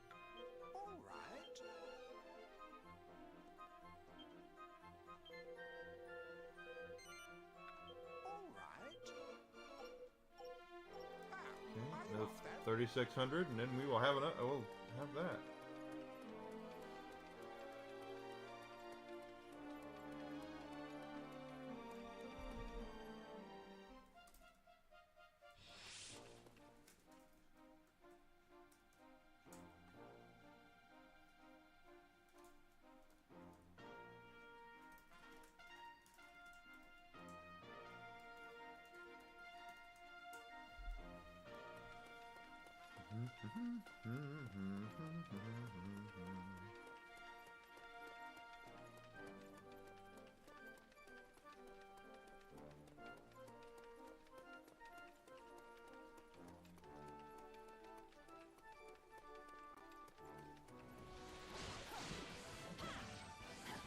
Alright. They're down. Look at all these mudmen. Oh, this is going to be some money.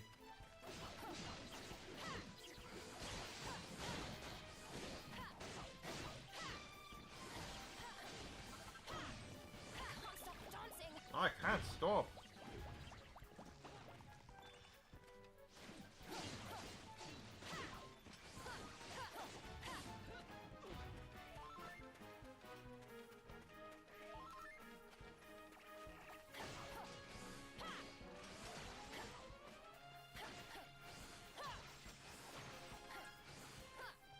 Same about those big groups. We're already back up to 1,200, so a third of the way where we need to be.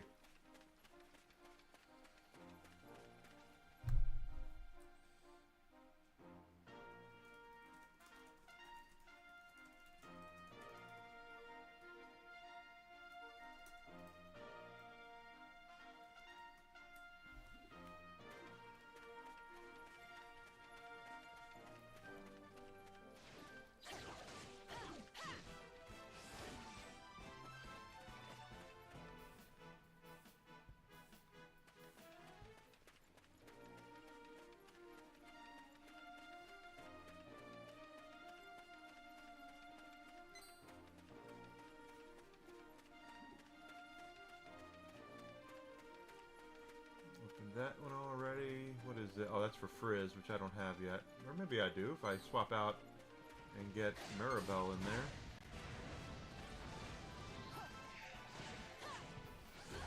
I should probably look at that.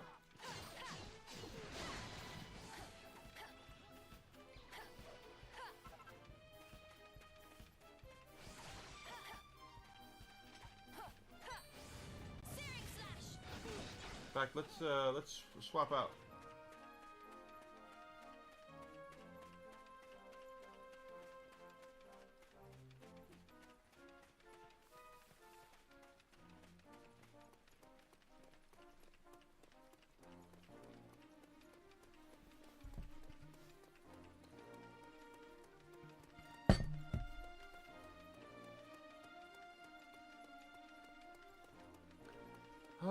tell you guys.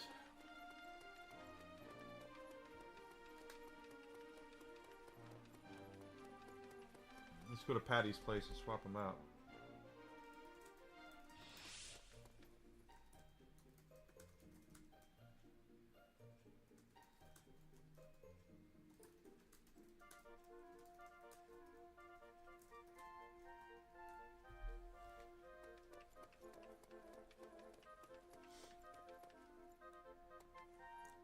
Transmog. Is Patty's place in here?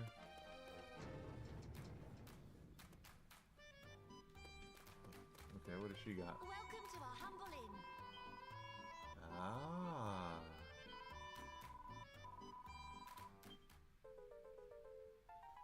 Interesting. What can I...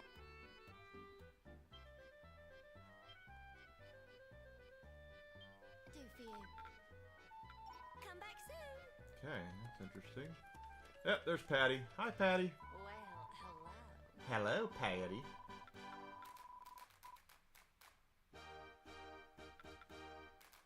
Let's get to... Ha!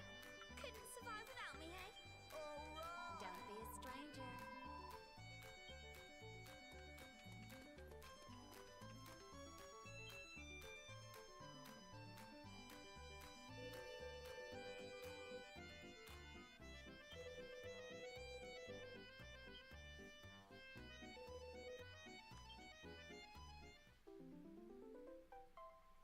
Okay, we've learned Zap.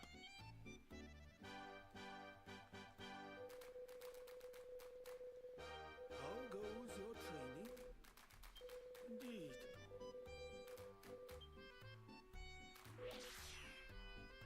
Use it wisely.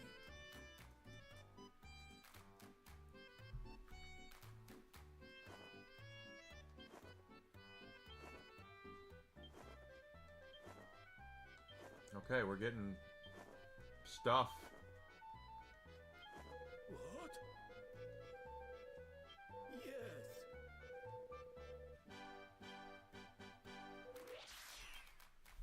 Use it wisely.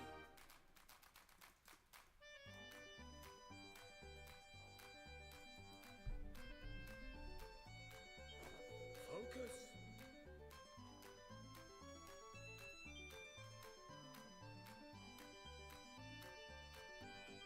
Always. Alright. So this is all trades, right? Okay, not ready yet.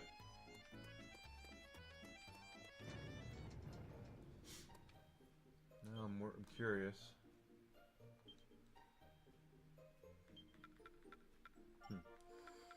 Maribel has...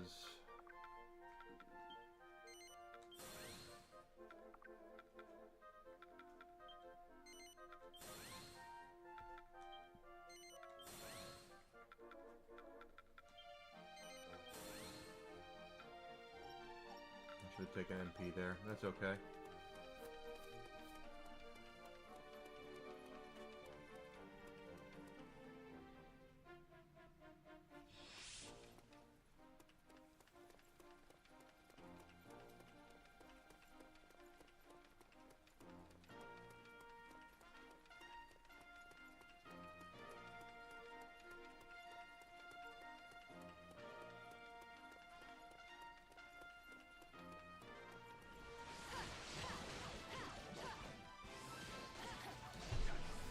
Searing slash!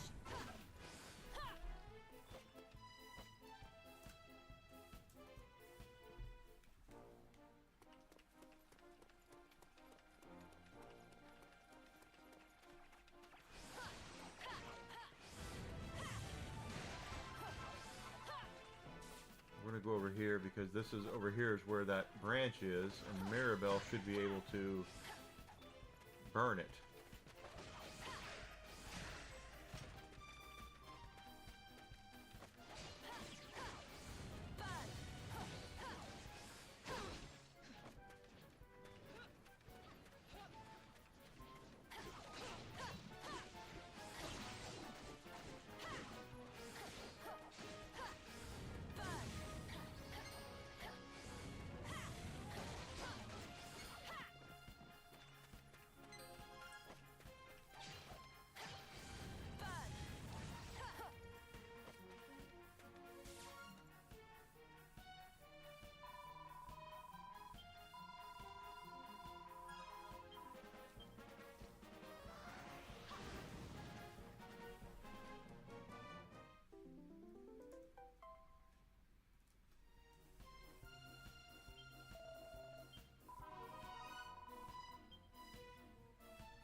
chest up there. And another one over there too.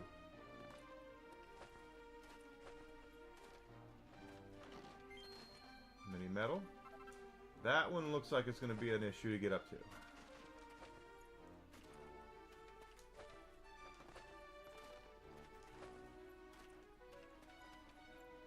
Because that's a little bit of a deep jump, long jump there. Yeah. Close, but no cigar.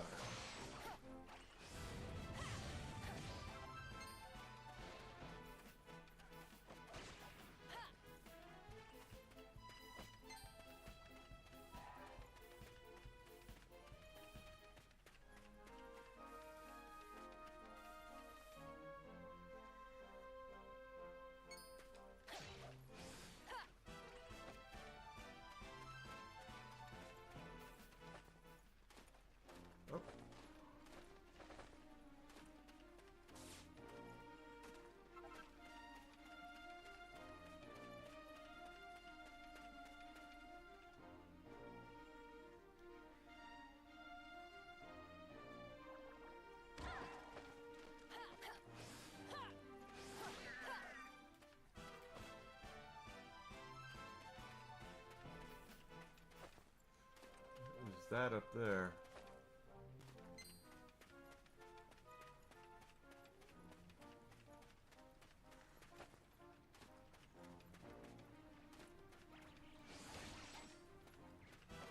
Oh, that is a tornado.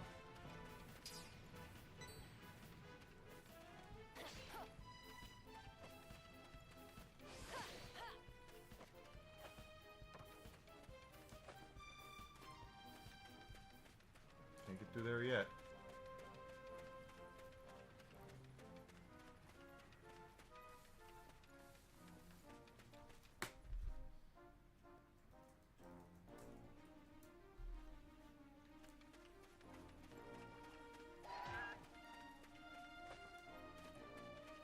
There's a chest up there. I don't know if we can get up there or not. Let's see.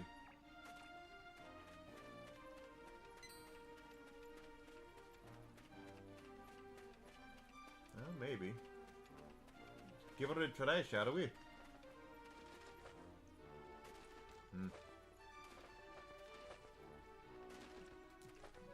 Feels like you should be able to make that jump, but it's a very long jump.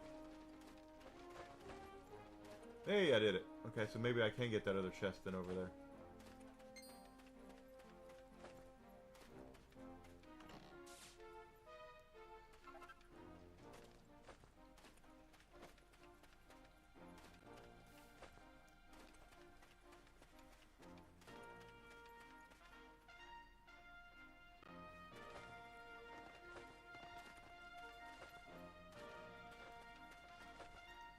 I did.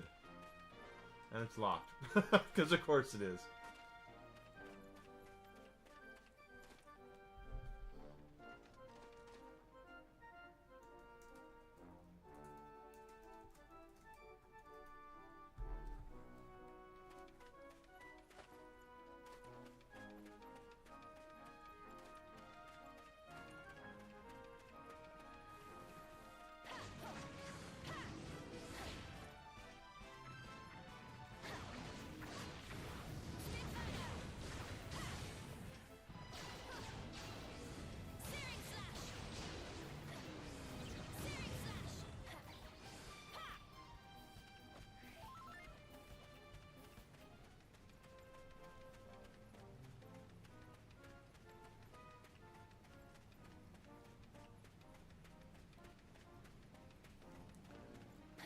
And, ooh, wrong button.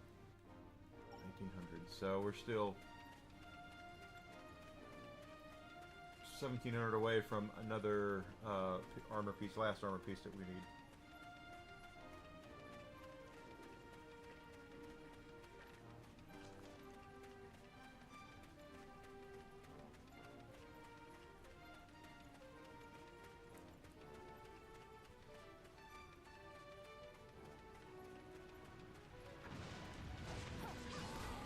Oh.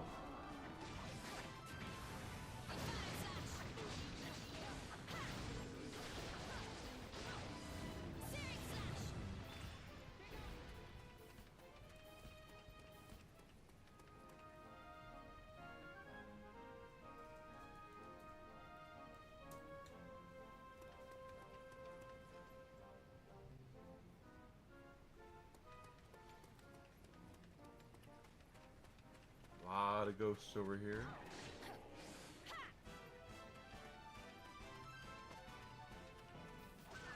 And this is where we get all these groups, so we make most of our money fast.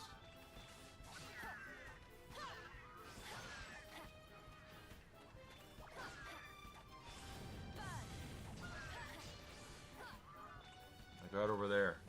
That is a big group of baddies right here, and we're gonna get some money fast for these.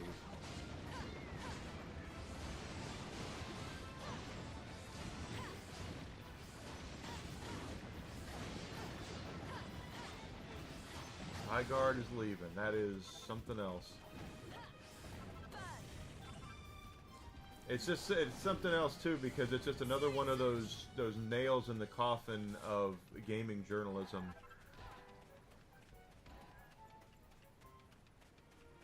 You know, here comes Jeff Keighley, who I'm on record as saying I've met him. He's a nice guy.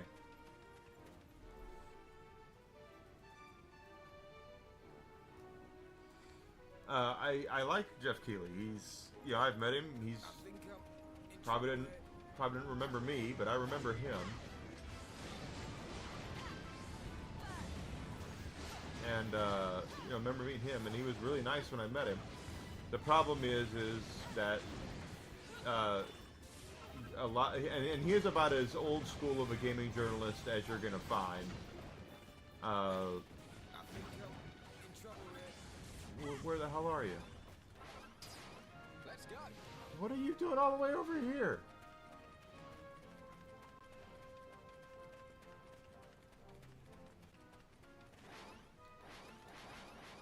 Leave it to me.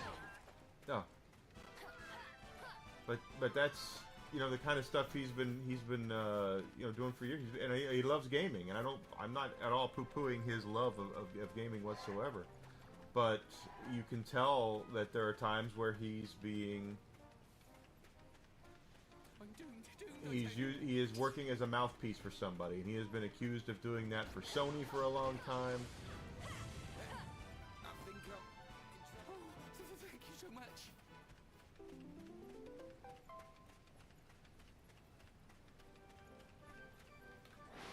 If you insist.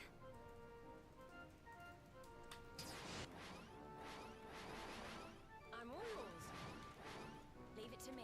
I think I'm in trouble. He's still trying to get through that tornado, isn't he?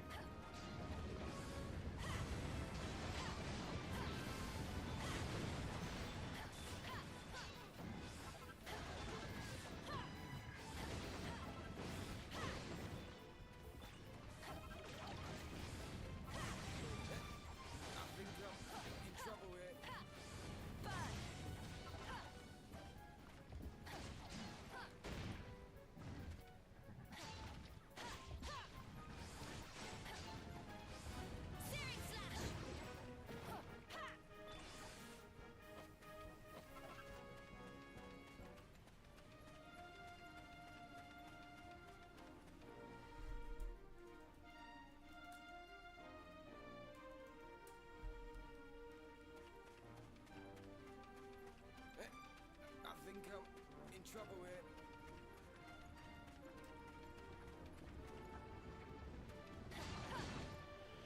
I can't wait a moment longer. I hope you're ready for this.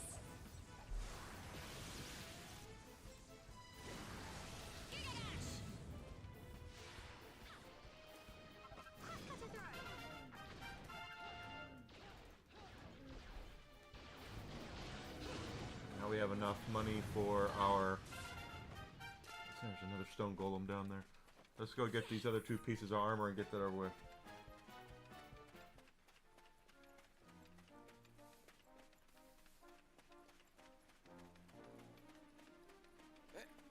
I think I'm in trouble here.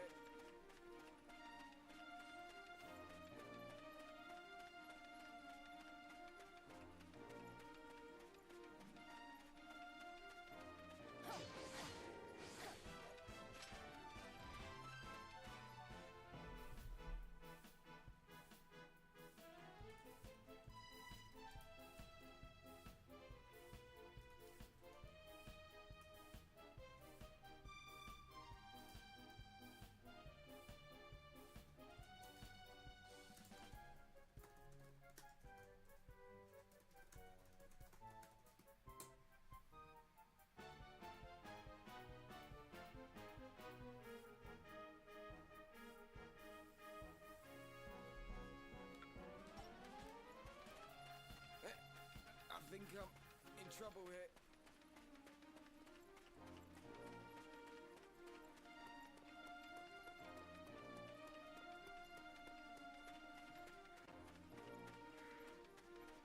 Yep, that's going to be a nice one right there. Lots of bad guys here. And what did he say? Is he still being a snarky ass about it?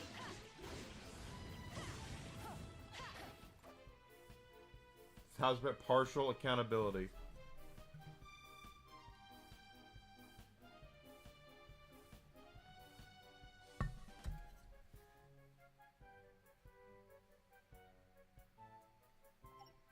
Yep.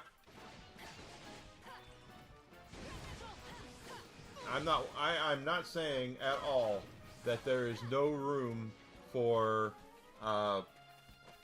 competition in the space. I'm not telling developers not to do it. What I'm saying is that if you're going to spend the kind of money to try to compete like that, you need to make sure you know what you're getting yourself into, and they never did. It's obvious they didn't know what they were getting themselves into.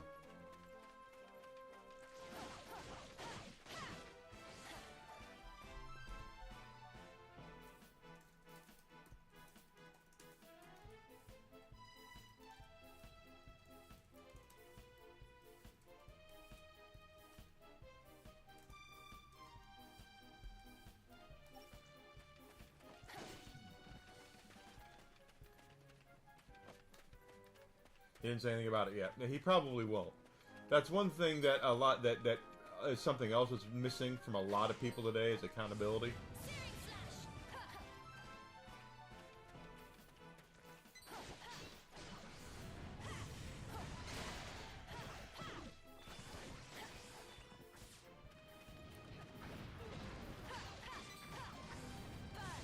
They will never take accountability for what they've done. It's always somebody else's fault. If Keighley is going to be deflecting here after he antagonized people online over this shit, and if he's going to just try to just act like nothing ever happened, he's going to lose a lot of credibility.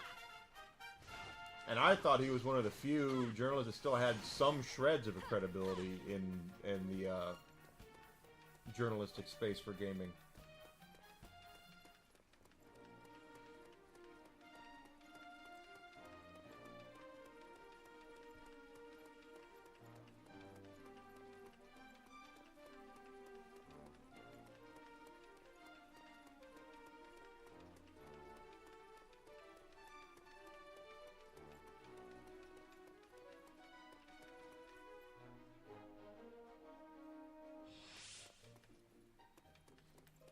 That's the issue. That's what it comes down to. Is that that game was overhyped, Can I help you?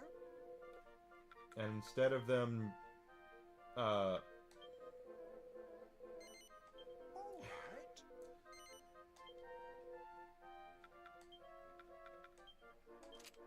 they just didn't have anything to offer. Are you off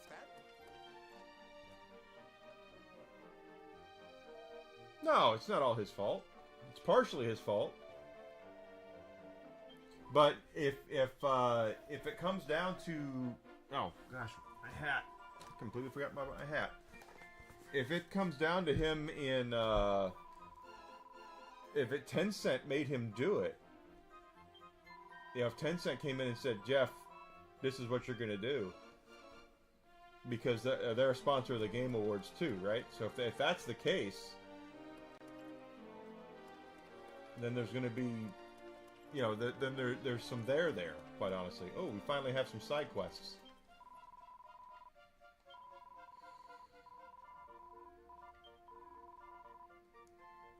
The Seven Realms needs your help.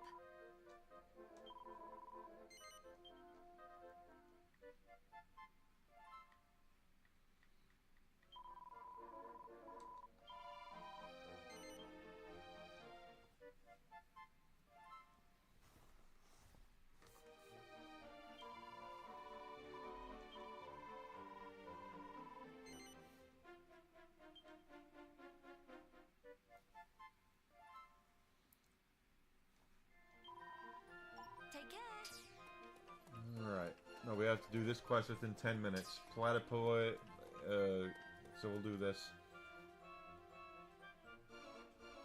first, because we only have 10 minutes to do this mission with slimes and, slime knights and such. It's not all Keely's fault. You know, let's be honest. If the game was great, people would have flocked to it. There's no doubt about that. But it wasn't great. It was just a game. There was no real reason. Where's my hat? There was no real reason, again, for anyone to give up what they're playing to play that game. It didn't offer anything worth a damn to get people interested.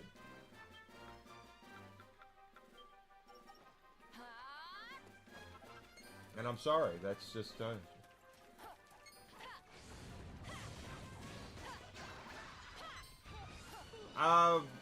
well, there were people that were shitting on the game even before it came out, and you know, I get it if they were to do something, you know, wokety woke. I would have understood and you know, realized why people weren't giving it a chance. From what I understand, it wasn't that at all, and it wasn't that it was a bad game. It's just that it was overhyped, completely overhyped.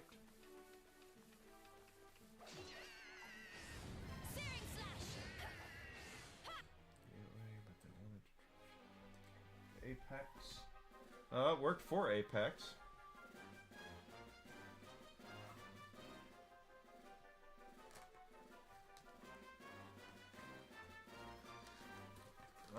It's like I said, it comes down to, you have to give people a reason to want to play, to be there, and they didn't have it.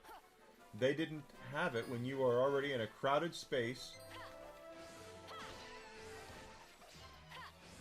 I can't see quests. Okay, I would say.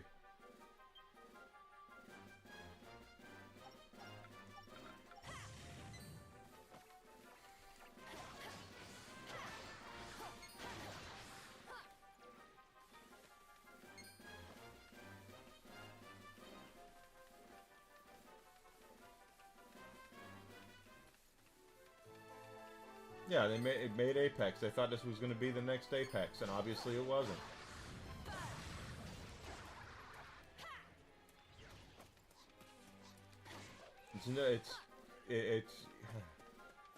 Or, okay, they made Apex. That's great. That's great. They made Apex. Why? Oh my God. How much are they paying both of them for that? They made Apex. Then they should know. What are they going to be able to offer to get people away from Apex with this new game? That's the question. That's what these people, these developers should have known from the outset is, we made Apex. Okay, cool. You made Apex. What are people, what are we going to do? Or what do people want? So we can get them away from Apex and into Highguard. What are we going to do to get the needle in the arm? They didn't have anything. 2 more platypunks.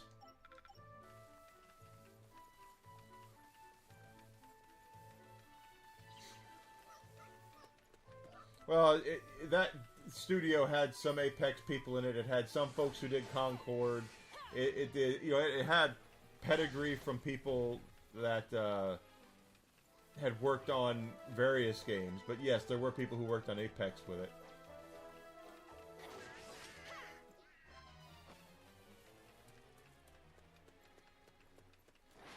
I'm all yours. Leave it to me. Will Smith and Chris Rock. There has to be a reason. Who's getting money on this?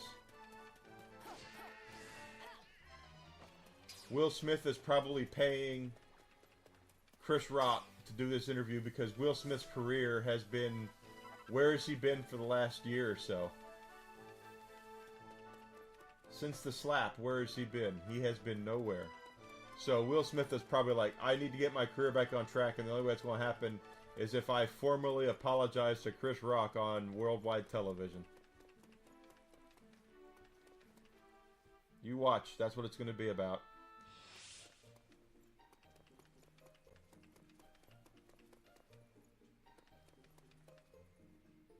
Wow, okay. There's other stuff here. Let's turn in 2 quests. Seven Realms needs your help.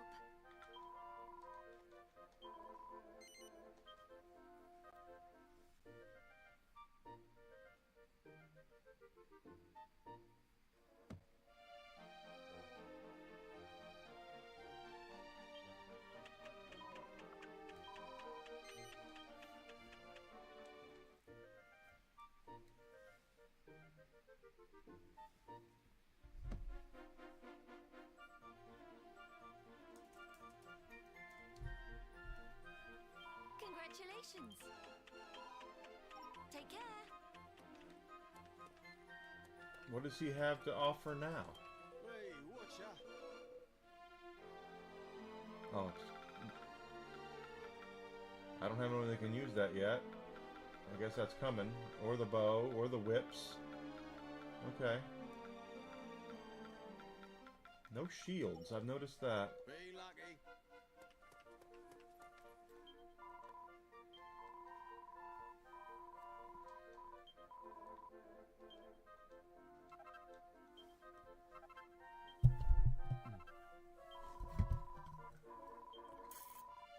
What can I do for you, dearie?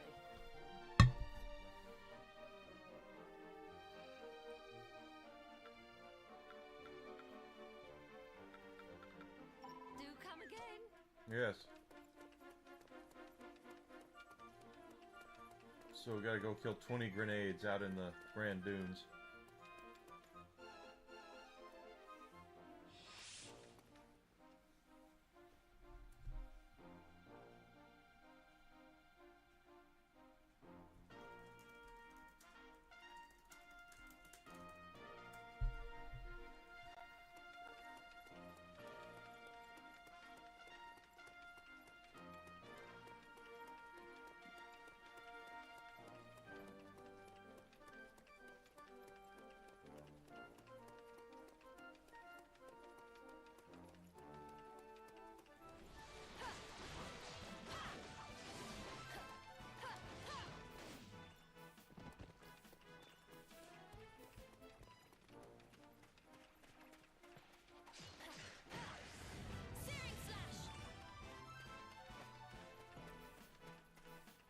And getting back to the High Guard thing, did Keeley play a part in its failure? Absolutely he did. Did he have marching orders?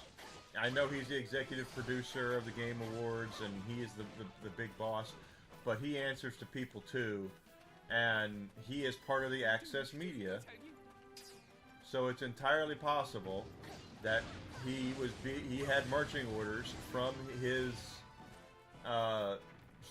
Tencent or whoever,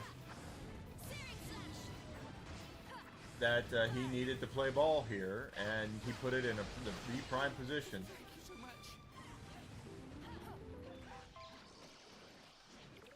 And in the long run, that's what did the game in. If it had been in the middle of the Game Awards, would anyone have even remembered it? So I mean, there's arguments to be made for both sides.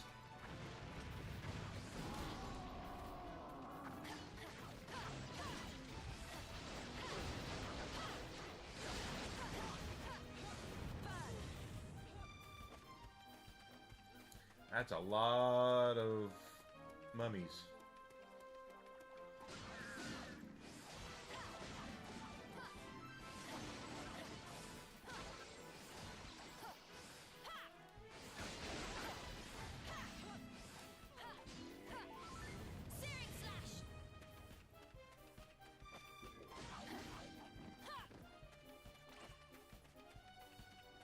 Hey there, Phoenix Birdman. Good to see ya. Thanks for coming in. Hope you had a great weekend. Hope you're having a great week so far. How are things, brother?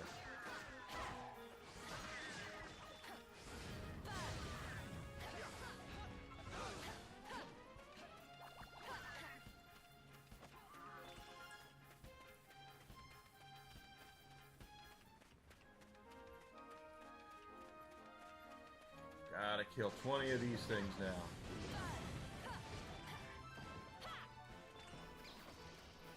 But I'll die on that hill. I will sit there and tell you guys all day long that if it's going to be, if you're going to do something free to play in 2026, you have to look at your the market that you're in, what you're trying to get into, who the big players are, and what you can do to offset to get people away from those brands. Highguard didn't have it.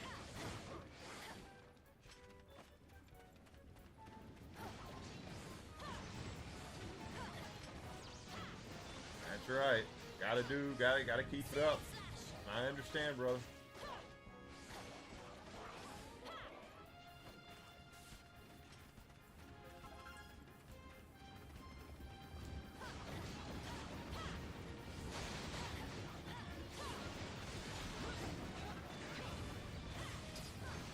Alright, we completed the quest. That being said, there's a whole bunch of them over here. Let's see if I can build up my tension meter, and then well, we might not need to do the tension, but...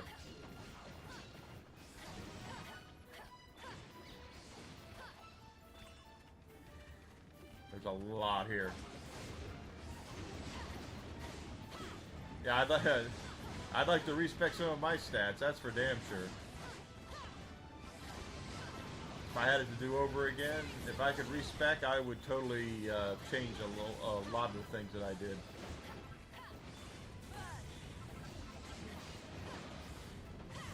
But it comes with age.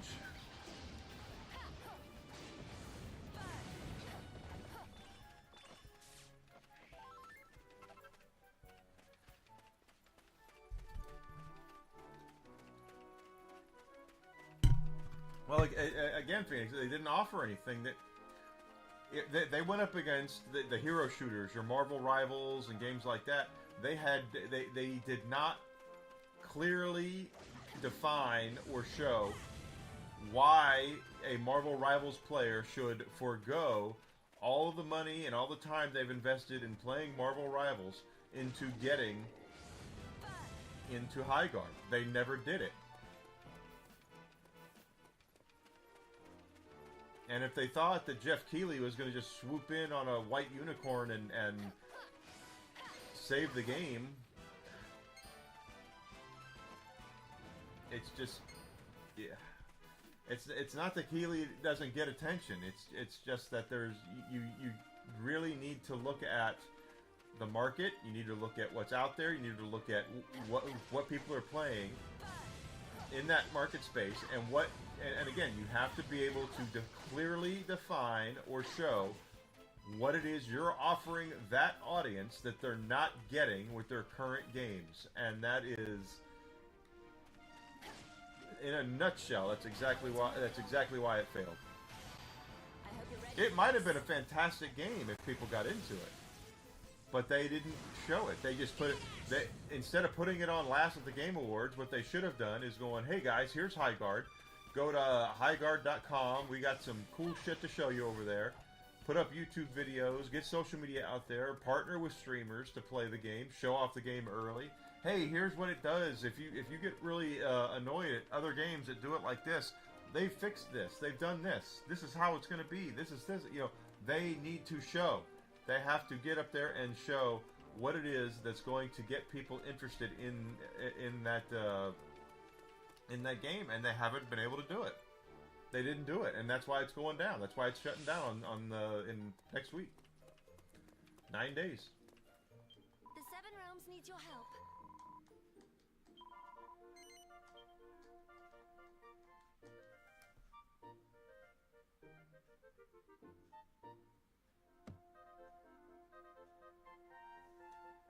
Congratulations.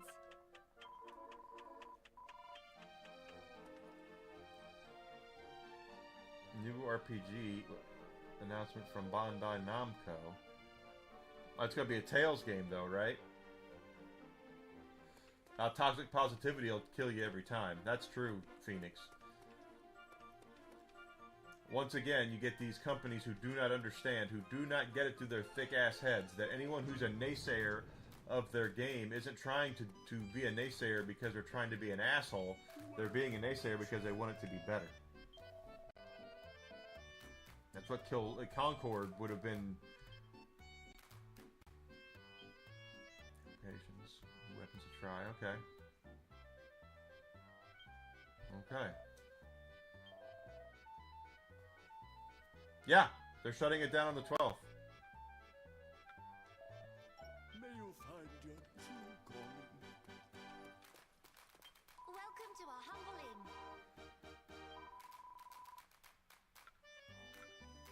Come back soon.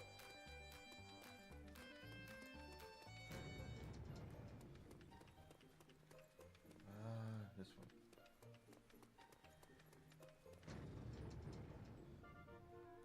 Exactly, that's what it is. It's that, not that you have to say you suck, but I mean, I know you're just generalizing, but you have to have, to be able to take the fact that, yeah, maybe this looks like shit, maybe this plays like shit, maybe we should do something because this is shit.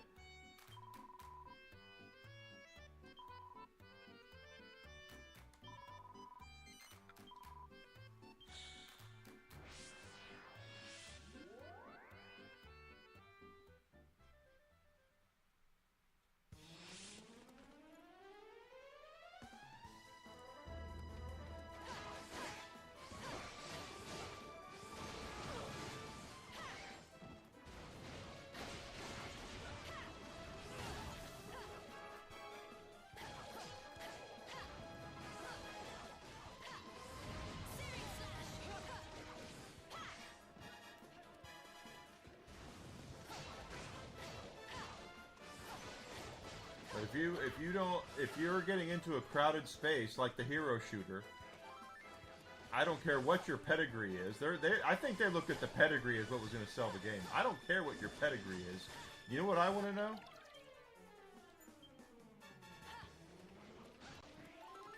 What you're going to offer that your competition doesn't.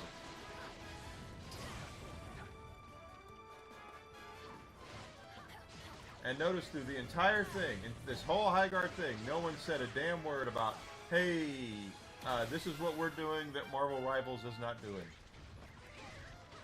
Yeah, I always tell I suck. I do that to myself as well. But I'm saying there's better ways in a corporate setting, in a professional setting, than, hey, this effing sucks. You know, there are better ways to communicate than that.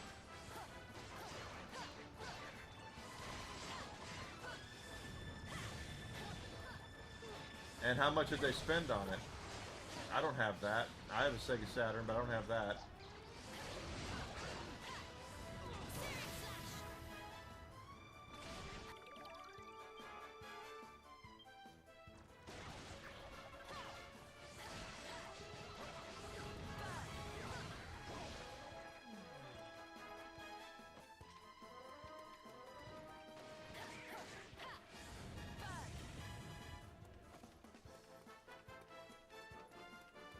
That's what it is. They're in an echo chamber, and they think everything is based off of the past, and I get it to a point because nostalgia is so big right now, but with the money they used to develop that stupid Highguard game, they could have developed 3 or 4 halfway decent arcade beat 'em ups and sold some games. You know.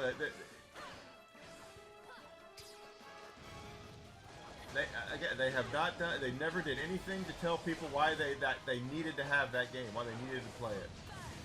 It was just always, well, Jeff Keighley put it on last at the Game Awards, and oh yeah, some of the guys who did Highguard or Apex are making it.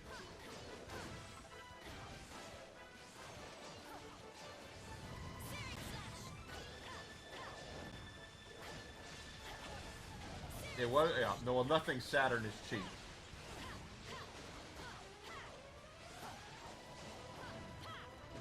If you're getting an original Saturn game, the word of the day is not cheap. It will not be cheap.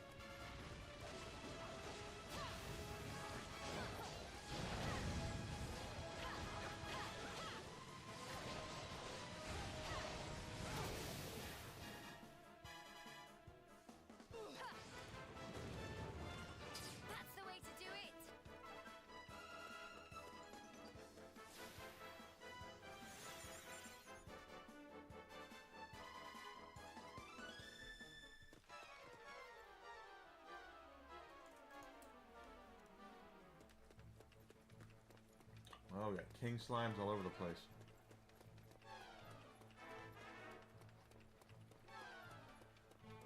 And I lost my charge, so we'll have to build up our charge again.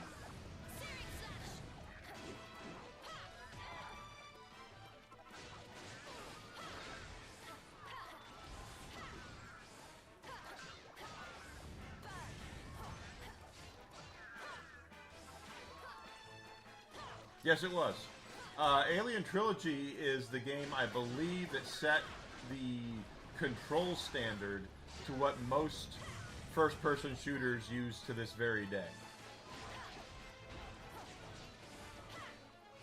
Or not, maybe it wasn't Trilogy, maybe it was Alien Resurrection. I know there was an Alien game on PS1 that basically set the standard, and I know that because when the journalists were reviewing it, one of the journalists reviewing it hated the control scheme, but it ended up being so good and innovative that it's what we use now.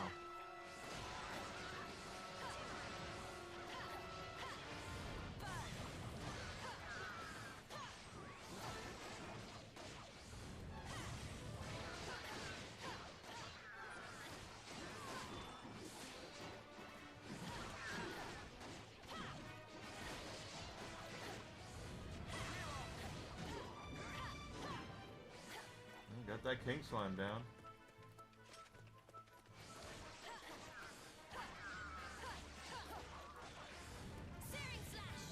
Might have been Alien Resurrection. All I can tell you is I do remember that being a big deal. That the control scheme was different, and it's very similar to what we use. It's what we use now, and the journalists didn't like it, and as usual, we didn't care.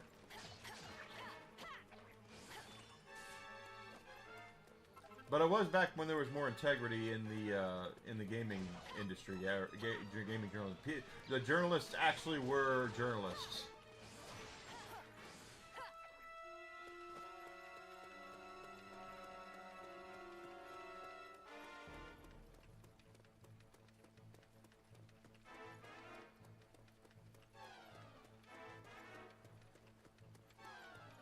Yeah, exactly.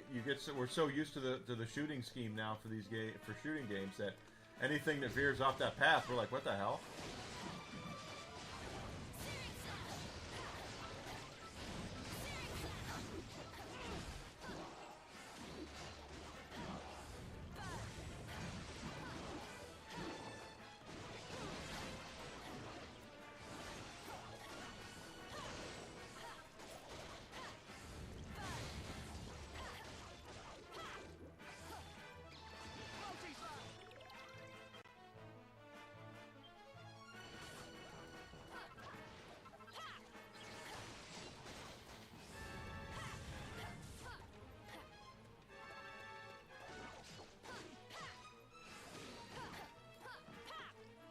Resident Evil 4 is a very underappreciated game as far as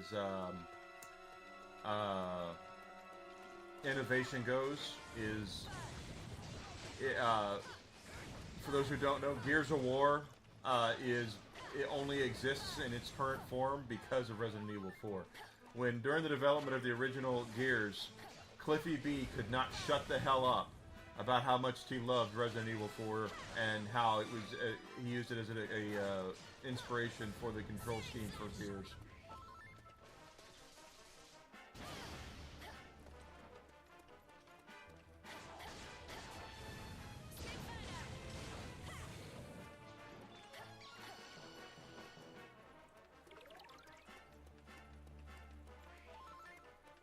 Oh, one more little bubble slime in here.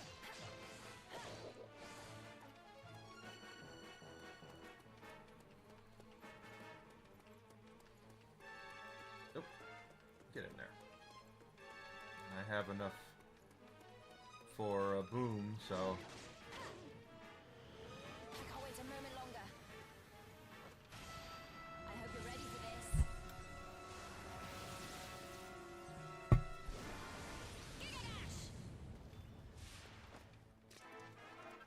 this. I'm poor too. I get it.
Got one more left, and it's that Grim Rider.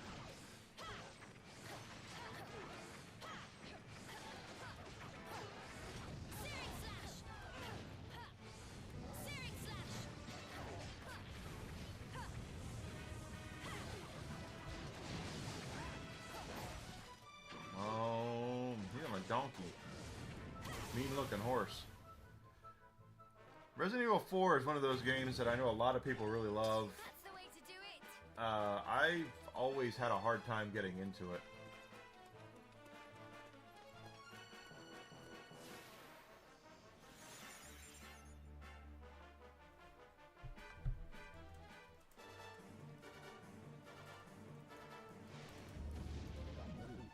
That's an archdemon. Or the dungeon master.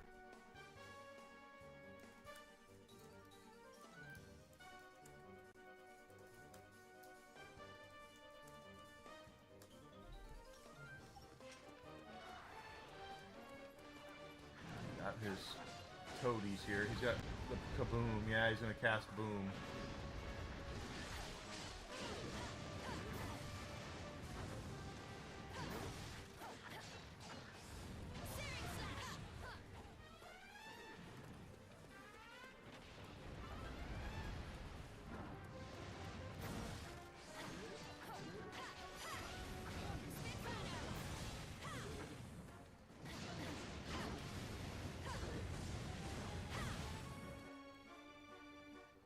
Open world Resident Evil game. Yeah, I don't think so. I want that either.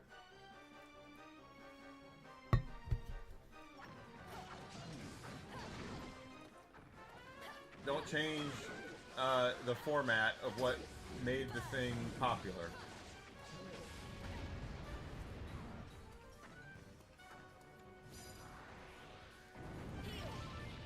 Ow. Okay.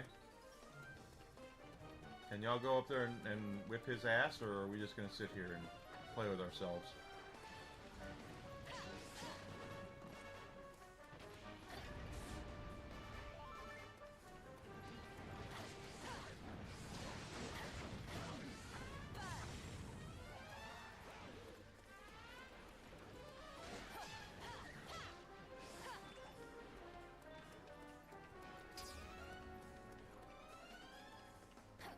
Yeah. It's exactly what they should be doing, is not trying to reinvent the wheel.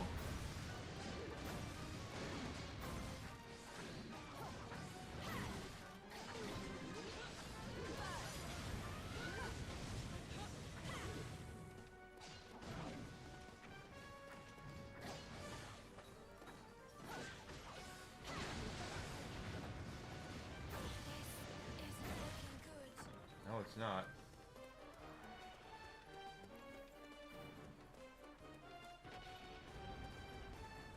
Well, if you're gonna do a spin-off of Resident Evil, you could do that. Resident Evil, Japanese games are all about spin-offs, guys. Or you guys have seen it before. You're gonna see it again. I'm playing a freaking spin-off of a Japanese game right now, for Christ's sake.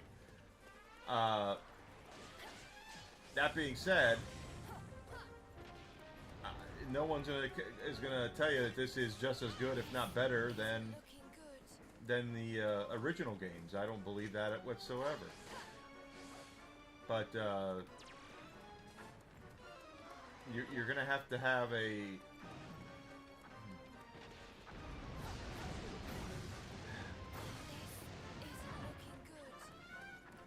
Can y'all fight that guy while I'm kind of running around trying to heal?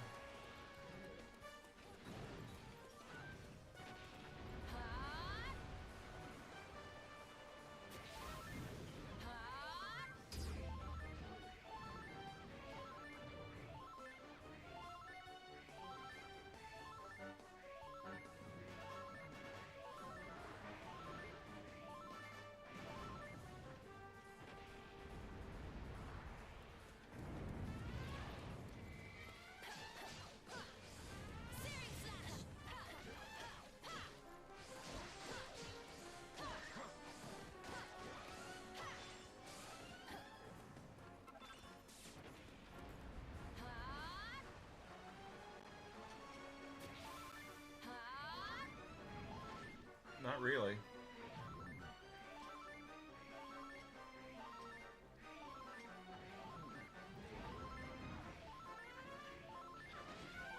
You can have spin-off games, like I said, but there's a huge difference between changing. Oh, we got him. We got him. Changing your formula completely. We're about to get him. There we go.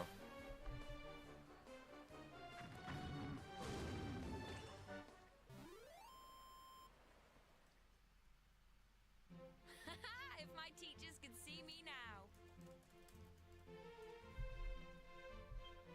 Okay, got that.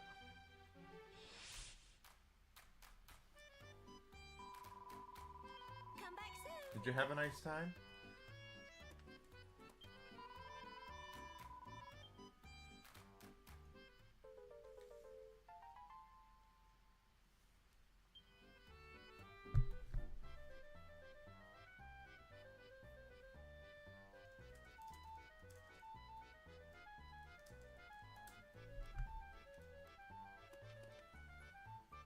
Yeah, I mean, it has to kind of pay homage to it.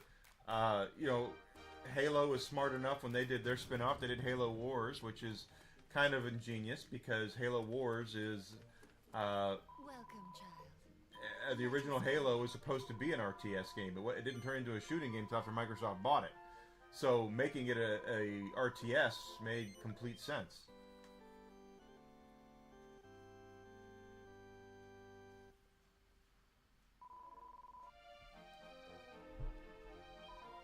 Goddess speed.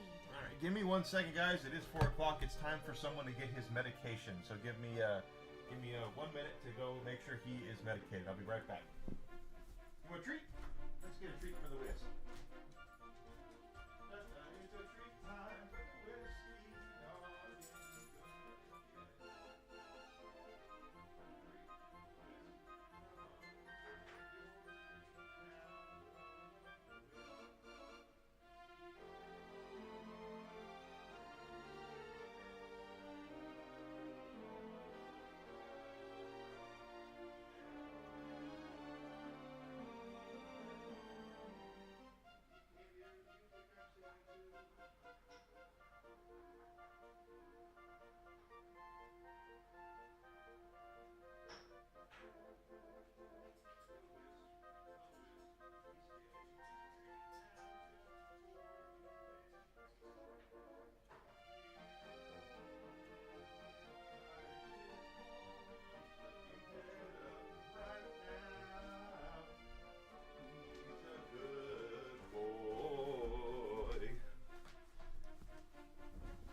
I'm singing his song. The whisk had his food, and now it's time for me to finish. Pocket Fighter! Remember Pocket Fighter? I own Pocket Fighter.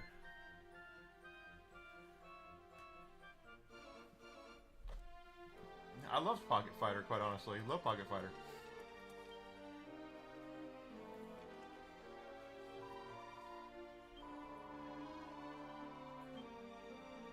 Alright, we got a cutscene going on here. Hi, Whisk. Did you enjoy your treat? Like a good boy? Pocket Fighter happened because of Gem Fighter, I think. Gem Fighter, the puzzle game, and then people were like, oh, we love these cute forms of Ken and Ryu and Chun-Li, and then Capcom said, cool, let's make a fighting game out of it. I own it on the Sega Saturn of all consoles. It's one of those games that you use the 4-meg card upgrade card for.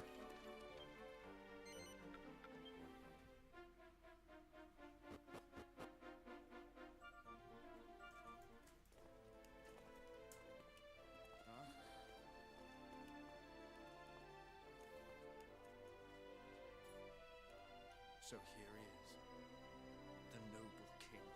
He stabbed my father in the back. Will be quite enough for now, Princess Anna. Are we to understand that your attack on Harbor was in answer to some wrong committed against your father, the honored king of Dulicy? Well, Yes, Your Radiance. And I make no apology. The Harbins must pay for their crime.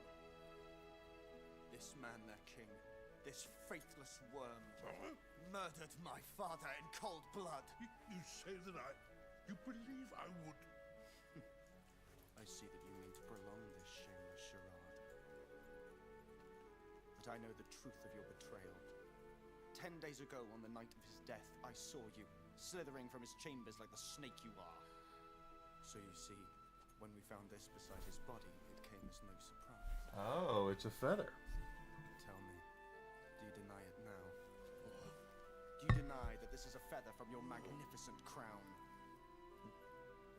But I did not. I would not kill your father. I swear it. You dare lie so brazenly to my face! You who claim to be a leader of men! Silence! Oh, Prince Caesar, if I understand you correctly, it was 10 days ago that your honored father met his unfortunate end? Indeed. Exactly 10 days this evening. If that is indeed the case, I can confirm that our friend the King of Harbor cannot possibly be the culprit. What do you mean? Why, that very evening, a feast was held to celebrate the founding of Harbor. The king here was kind enough to welcome me as a guest, and he did me the inestimable honor of remaining by my side throughout. I doubt that even the most cunning of murderers Gem fight up. stolen away from me traveled to do I think one of my favorite things about Pocket Fighter is Morrigan's story. Morrigan from Darkstalker story is that she's upset that she's not the most recognizable fighter, female fighter, and she's out to prove that she is. And she beats Chun-Li, who is, and then she's like, I'm queen. And then at the end of it, Lilith shows up, and Morgan's like, well, shit. That his murderer was...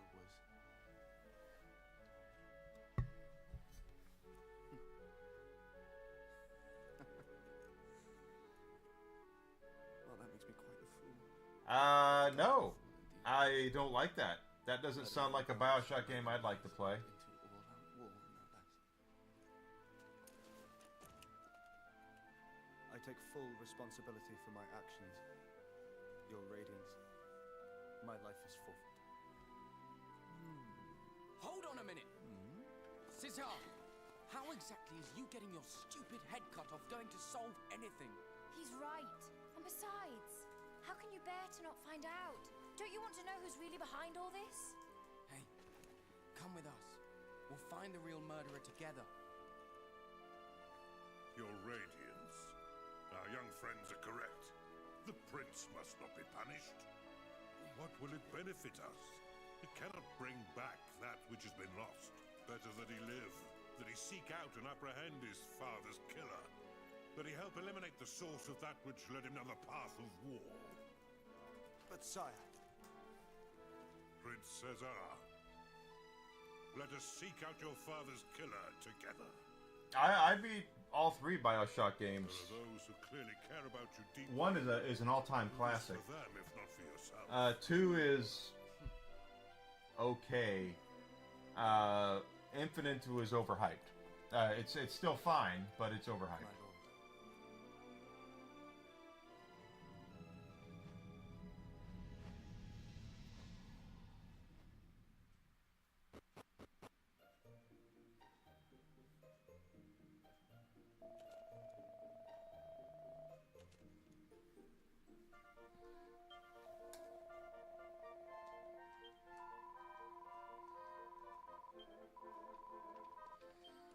But one is a classic. Bioshock 1 is a great game.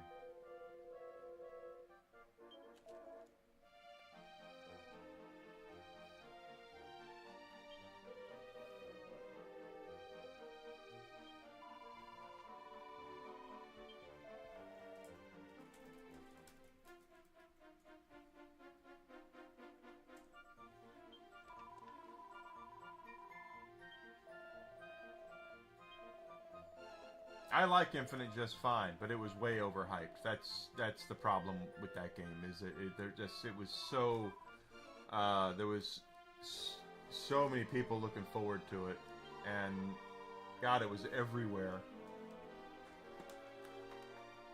And then it got a little confusing there at the end. And then they turned Elizabeth into a saucy little sex symbol.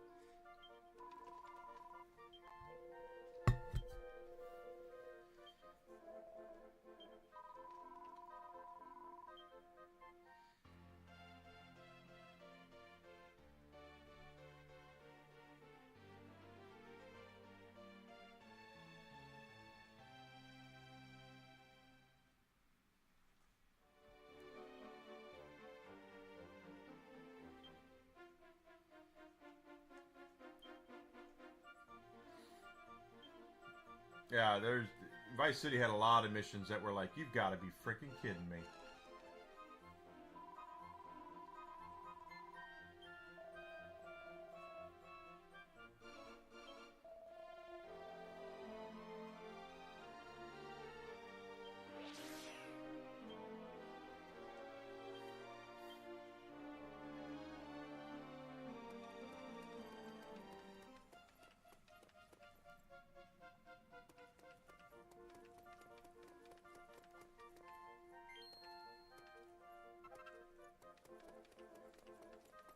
We're getting some mini medals. Yeah, I've already done some of these. Okay.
And sometimes I put those missions in those games like that. Can I help you?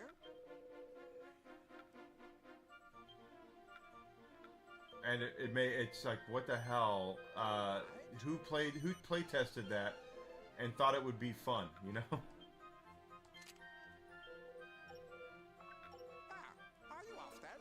Hey, watch out.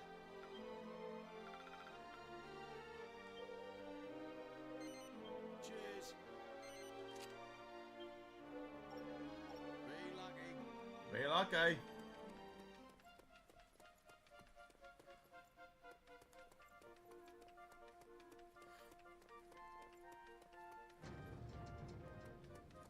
I hope you're well. Oh!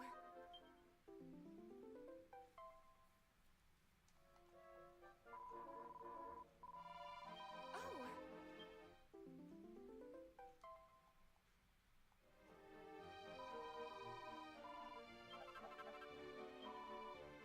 Come again.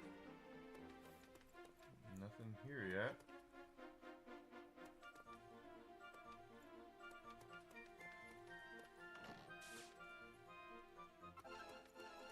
I'll take that.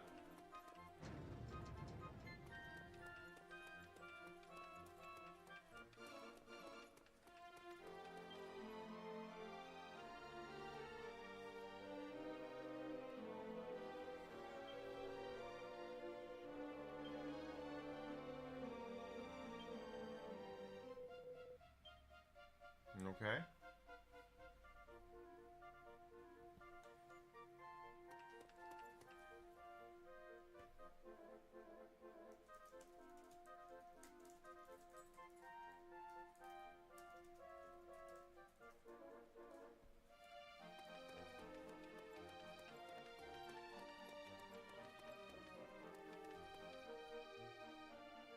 So we've managed to get the best weapons and armor at this point, so... oh.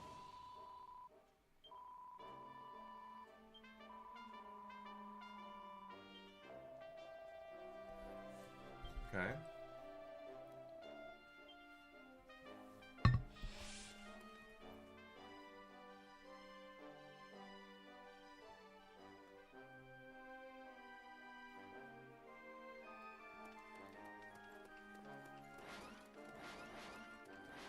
Leave it to me.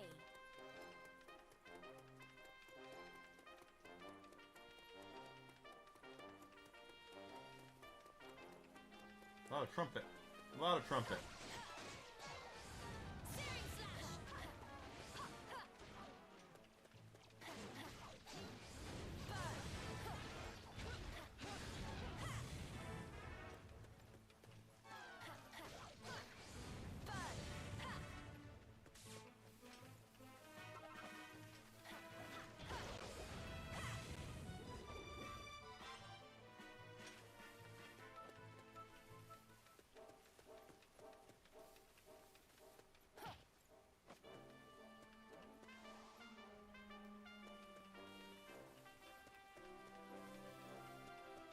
I got to explore here a little bit.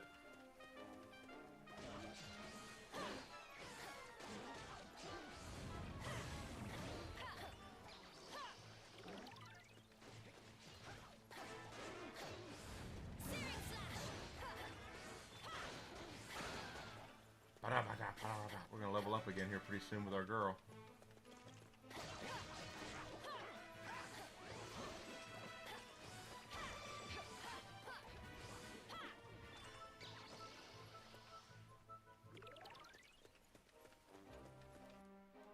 Ooh, is that a metal slime? It damn sure is. Let's see if we can get this metal slime. I'm all yours. Leave it to me. Come on, one more hit.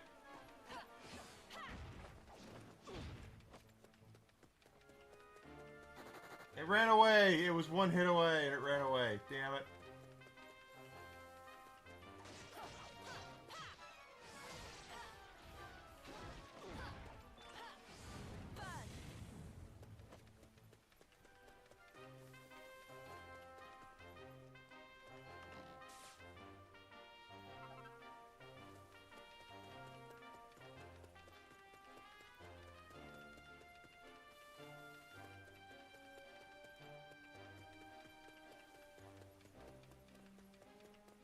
Someone is up here needing some help. Yep. I'm doomed, I tell you.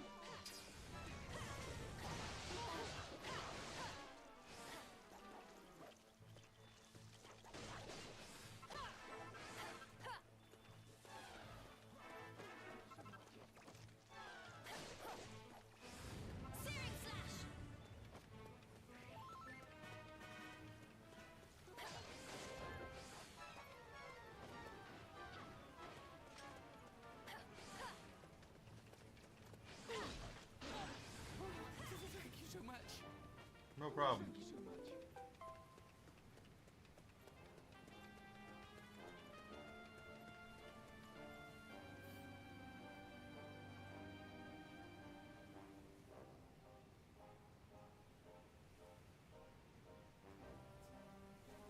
Not funny to think about the other way that old games are like that, and how important they are and they were.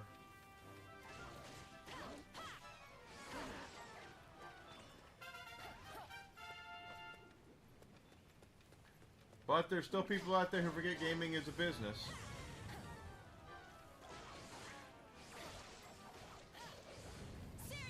And probably the biggest divide in gaming right now is the half of people who don't recognize that gaming is a business against the half of people who do recognize that gaming is a business.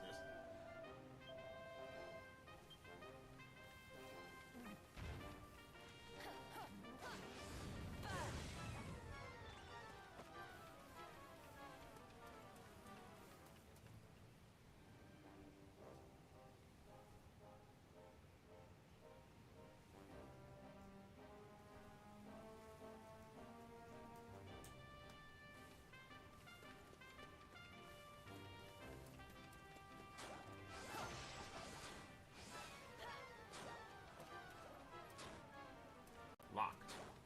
How did I get poisoned there?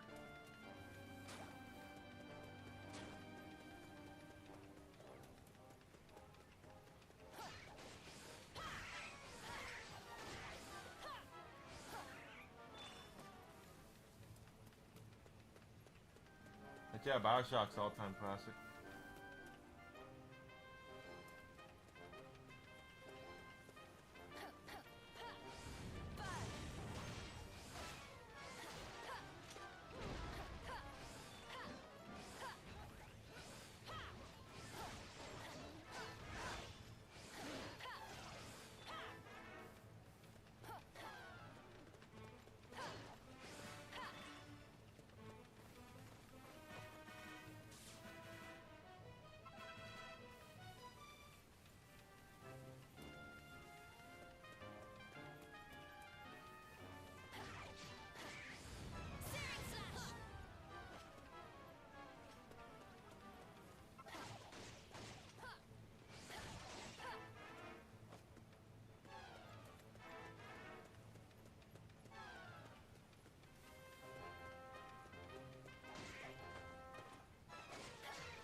There's a wanted bubble slime, and we have a thing over here we can grab.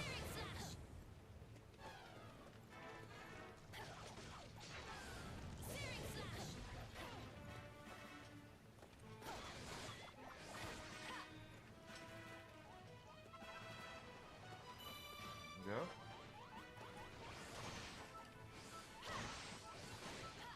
They're gonna make a king slime if I don't stop them.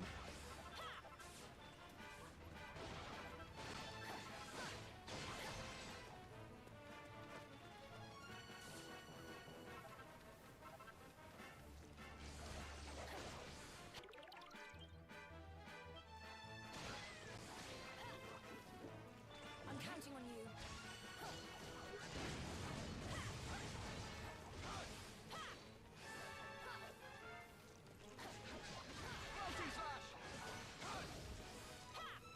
I still think one of the funniest things about Grand Theft Auto is when Grand Theft Auto 3 came out, the only people that really believed in it were Rockstar. It came out kind of silently, and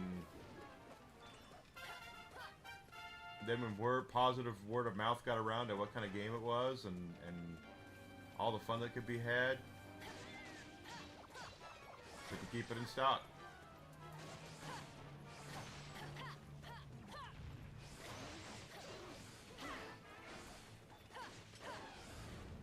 And now we have a certain expectation for Grand Theft Auto games.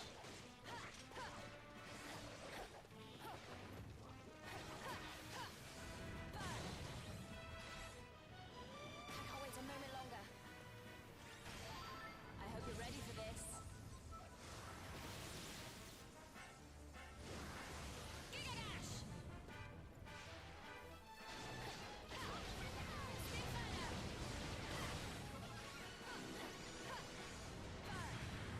Back to the fray! Off you go.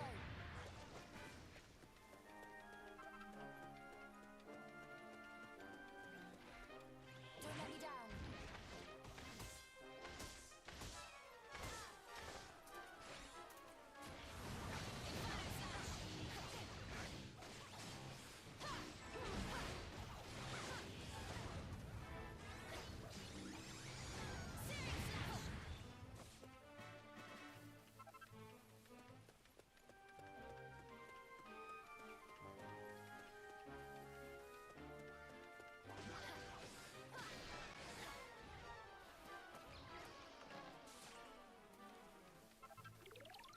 And I see a liquid metal slime just got over here.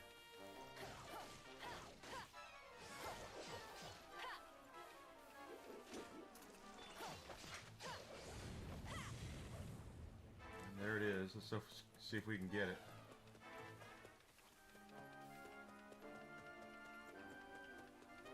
I'm counting on you.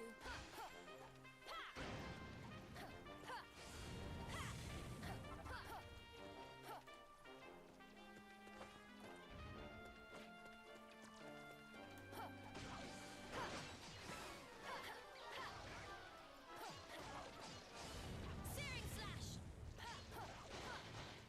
Did they get it? I don't see him. There it is. It's up there now. That time I got him. That was a liquid. That was a metal slime kill right there.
Let's go in here.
I didn't know that either.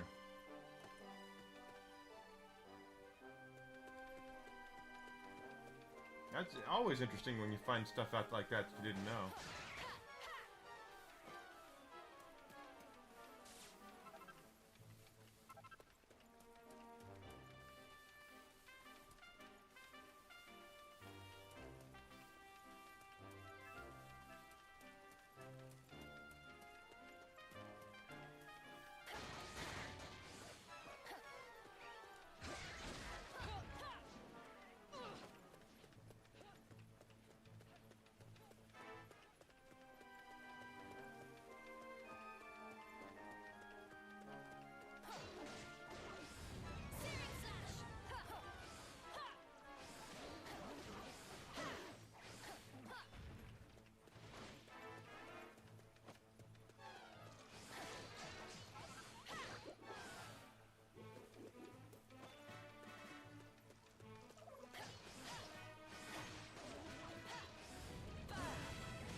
Was he a nice guy?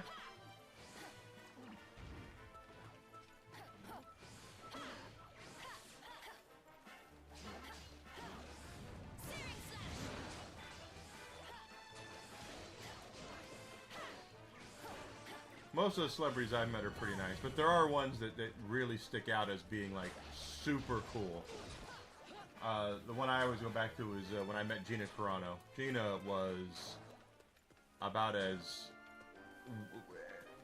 sweet and wonderful as a person as I've ever met in my life. Not just for a celebrity.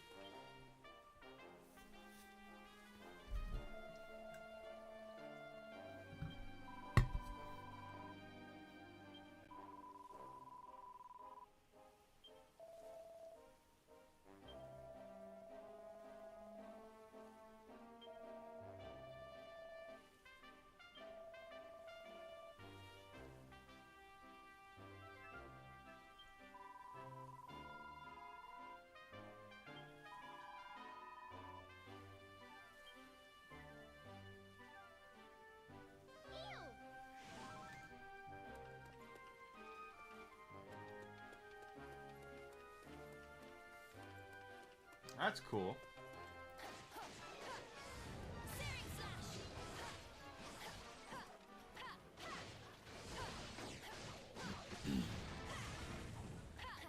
Yeah, I remember when I met Peter Mayhew. Peter Mayhew had a really a big reputation at that time for not being a nice guy. Now, towards the end of his life, he did lighten up and became much more of a friendly guy at conventions and such, from what I understand. But when I met him, it wasn't that he was a jackass.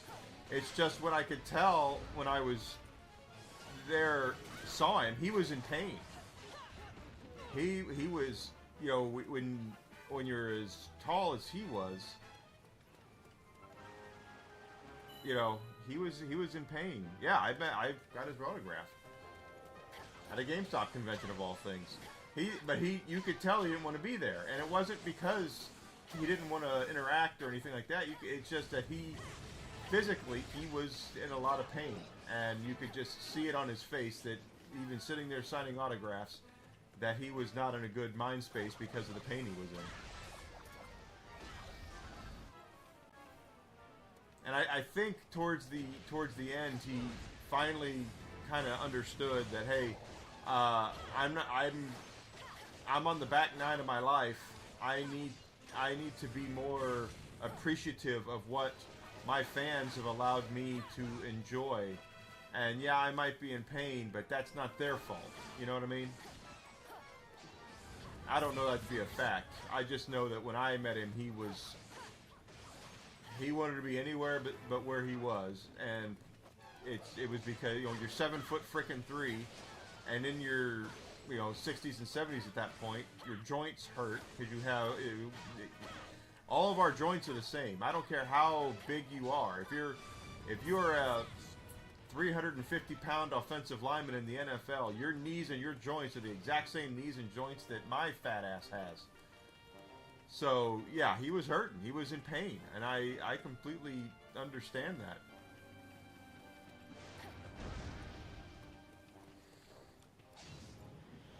I can't wait a moment longer.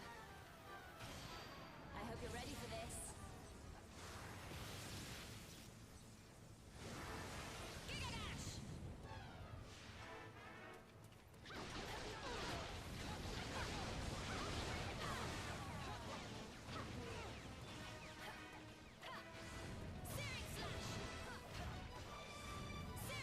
I remember that someone brought him a plate of sliced carrots. They were very thinly sliced carrots with a plate of what I think was ranch dressing, which I guess he would have called American dressing, because ranch dressing everywhere in the world is called American, and he is a Brit, even though I think he lived here. And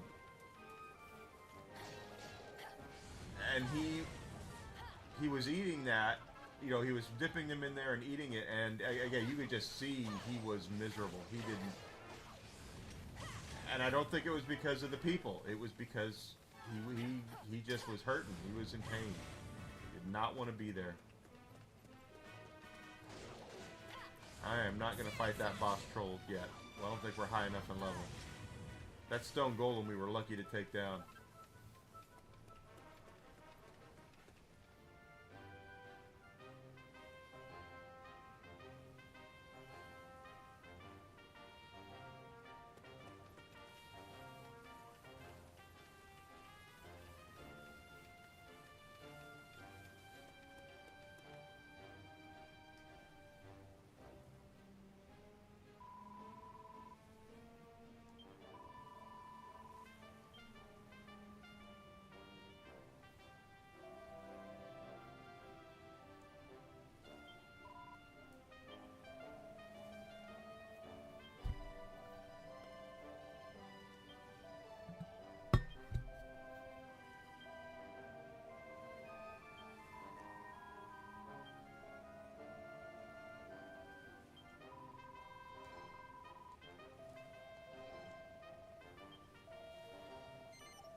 Well. Alright, gotta go back and get his friend.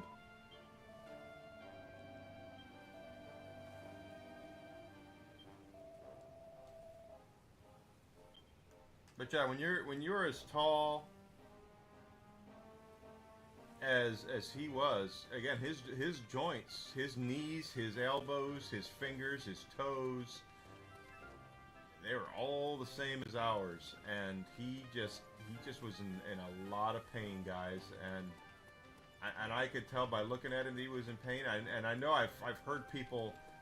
I remember hearing Kevin Pereira on G4 getting pissed off that he was they were at Comic-Con, and apparently Peter Mayhew was there and didn't want to give them an interview or something. And I guess he was kind of rude to him, and Pereira did not like it. He didn't call him out by name, but he said, you know, certain Star Wars actors who might have played Chewbacca or something to that effect. He was not having it. You know, and I get it. You know, if someone smarts off to you or tells you to, you know, go suck an egg or whatever, I completely magic shield.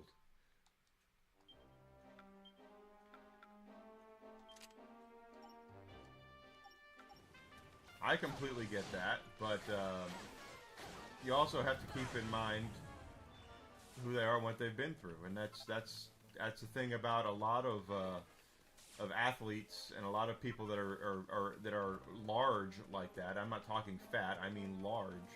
Is that they have big muscles and they have great big. You know, they're athletic, they're gifted, talented in different ways.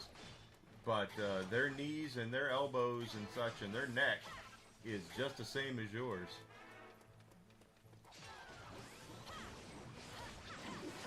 And they are, and they carry on a lot more weight a lot of the time on those joints and knees and such.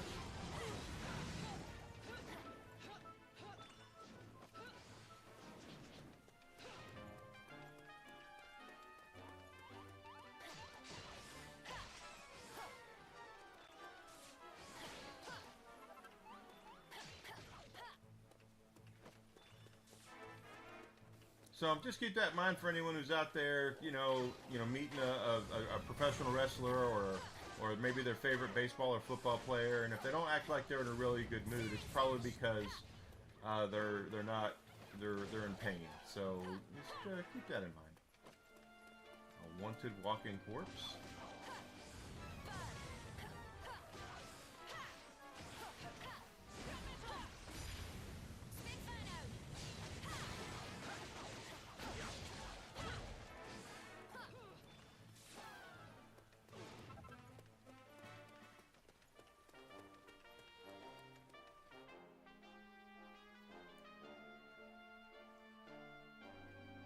Hey, I'm not above looking shit up when I need the help or I want the help because of the stream or whatever, but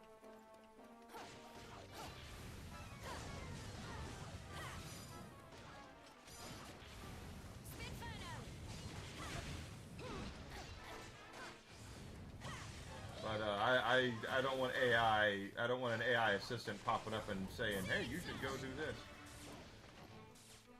I do get messages like on you know, PlayStation, like when I booted up Borderlands 4 for the first time in a while, something came up and said, "You can get help with Borderlands 4 if you go to the, you know, go click this button." It's like I don't need help with Borderlands 4. Thank you very much.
Yeah, I most certainly am, and it's all the fun for me. I mean, it's not that I don't like watching people stream games that I like, because I do like it when I can, especially when it's someone who's getting to play something for the first time.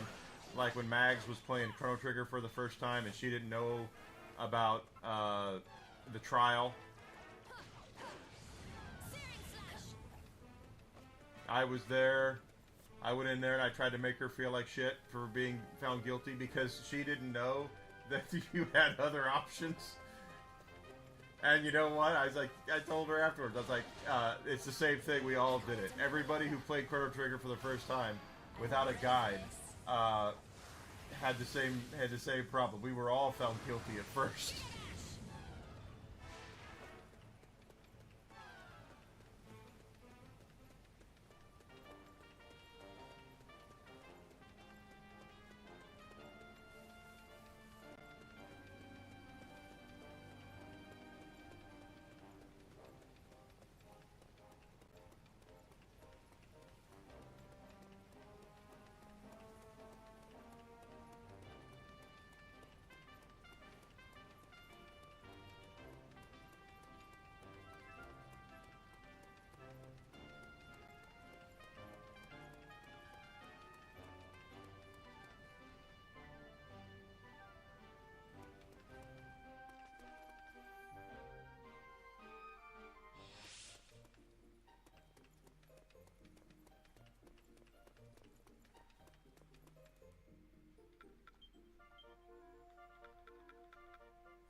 Forgot about him.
Cop at Harbor.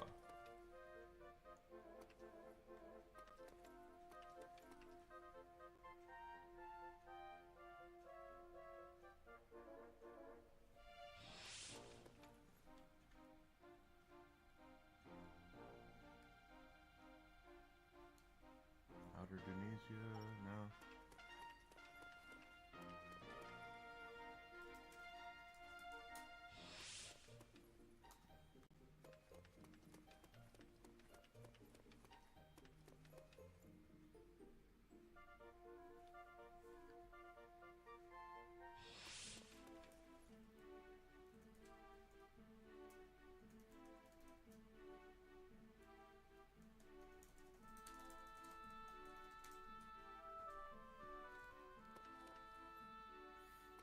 Gotta go back down there. Okay, no problem.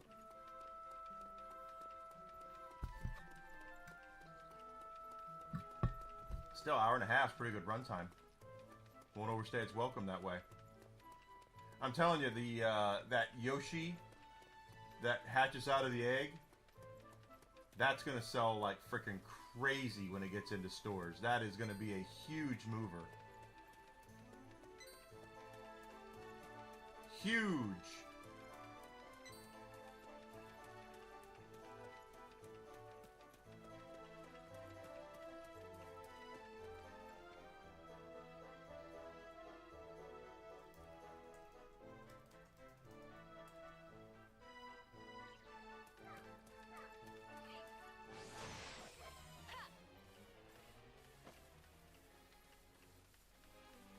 That movie's going to make $1 billion regardless. It's going to do really well. And it should do really well. It deserves to do really well. Notice we've not heard one word from Brie Larson.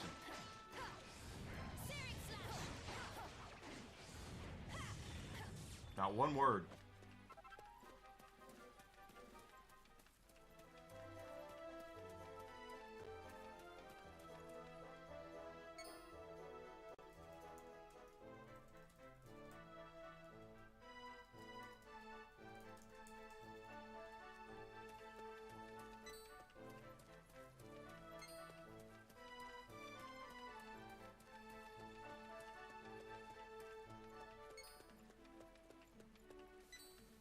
But I am flat out telling you guys, that is going to be that movie's going to do really well. Spider-Man will probably do well. Doomsday will probably do well. I have to wait and see. Well, Nintendo revealed it too. But I think Brie Larson learned her lesson. Brie Larson thought she was on top of the world, 10 foot tall and bulletproof. And then she said what she said during Captain Marvel. And even though Captain Marvel made $1 billion, I think they were like, okay. What? Not. We only have 10 minutes left. And unlike you, most of the times I do have to follow my schedule today because of tonight's podcast.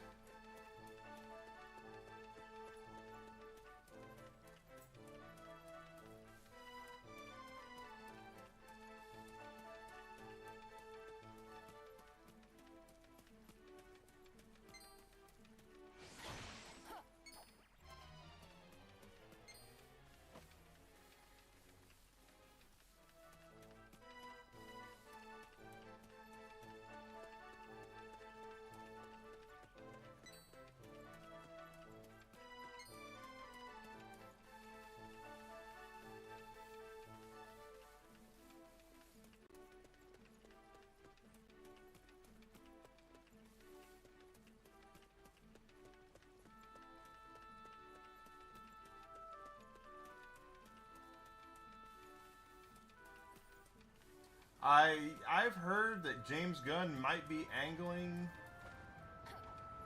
to actually leave DC and become the heir apparent over at Marvel. That he might go over there, go back over to Marvel and become the right hand to Kevin Feige. I don't know if that's true or not.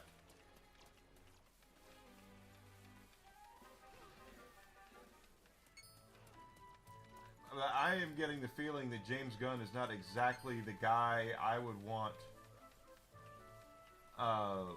running my cinematic universe. He's good in certain instances. You know, he did great with the Guardians movies. I didn't hate Superman, but I damn sure don't think it was as good as it could have been. Thank you so much.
I believe that. PCs are growing market, guys. I a million % get that and understand it.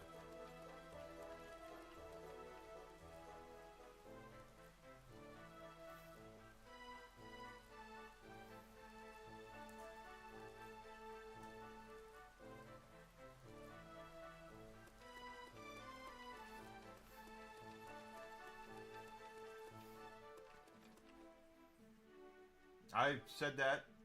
Daveyverse replied to my last video about the PC market and how PC is becoming the thing, and he's not wrong. He's exactly correct. It wouldn't surprise me if in the next 10 years consoles are done, except for Nintendo.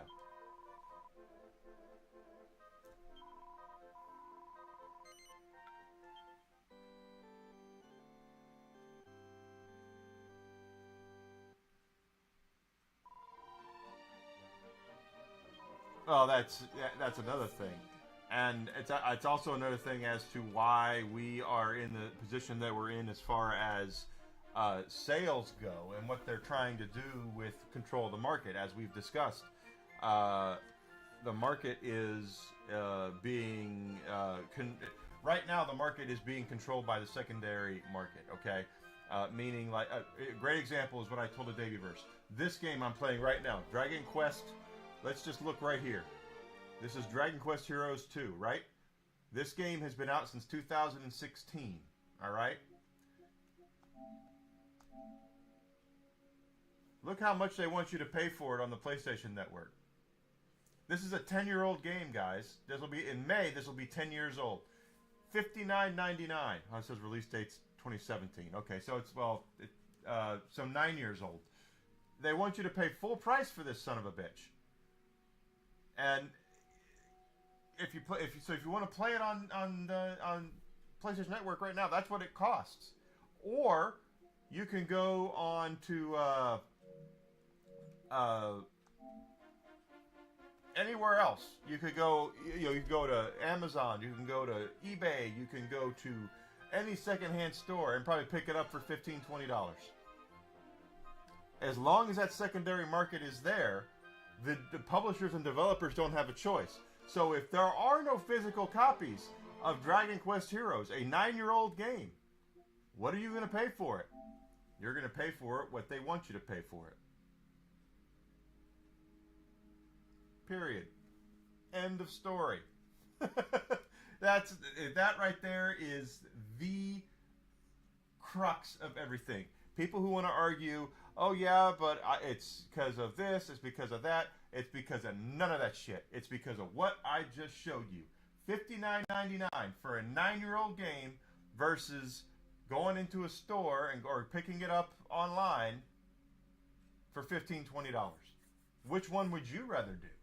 As long as that $20 game exists, they can't get away. They're not selling any of this online, digitally right now because of that. I guarantee you.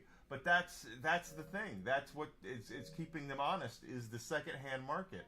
And as long as that secondhand market exists, they don't have control of pricing. That's just all there is to it. So let's go ahead and mute this and come up here. So I'm going to go ahead and go for the day, guys. I'm going to go and I got to take care of the dog, and I'm going to rustle myself up something to snack on because I've already eaten a big lunch. I'm going to be on Daramount's podcast here in about an hour or so. Whenever it starts, I'm going to be on that. So I hope you guys will join me tonight for that. I might kick back a little bit of bourbon for that just because it's going to be a good time. I really hope you guys will join me over there for that. If you have not done so yet, please follow me on Twitch, Twitter, Kick, and Rumble. Go ahead and subscribe on YouTube. If you're on YouTube and Rumble, comment, like, share my stuff. Let people know that I'm here. So I want to get monetized on YouTube, and I want to become bigger on Rumble. I'm almost at the good spot on Rumble. I only need like 5 more followers on Rumble to be to get my partner status there or creator status there. YouTube is my big great white whale. I still need a lot there, but whatever you guys can do. Post a link to Rumble. Can I do that in my Twitch chat? I don't know if I'm allowed to do that in my Twitch chat.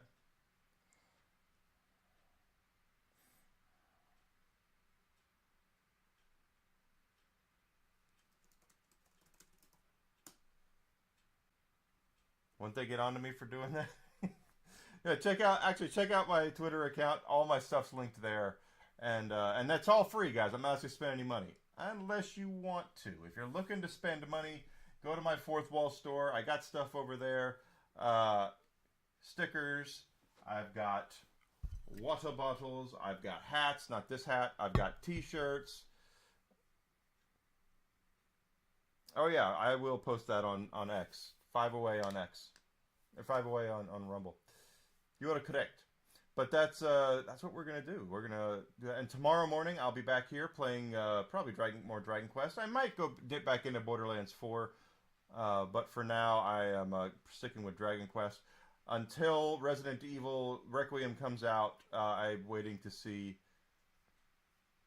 When I get my copy of that, then we're gonna play that. But this is what we're doing right now. So I'll see everybody tonight on Dara's podcast on his show, and I'll see everybody tomorrow. 9 a.m. Okay, guys? So I will see you soon. Have a great rest of your night. Hope to see you on the podcast.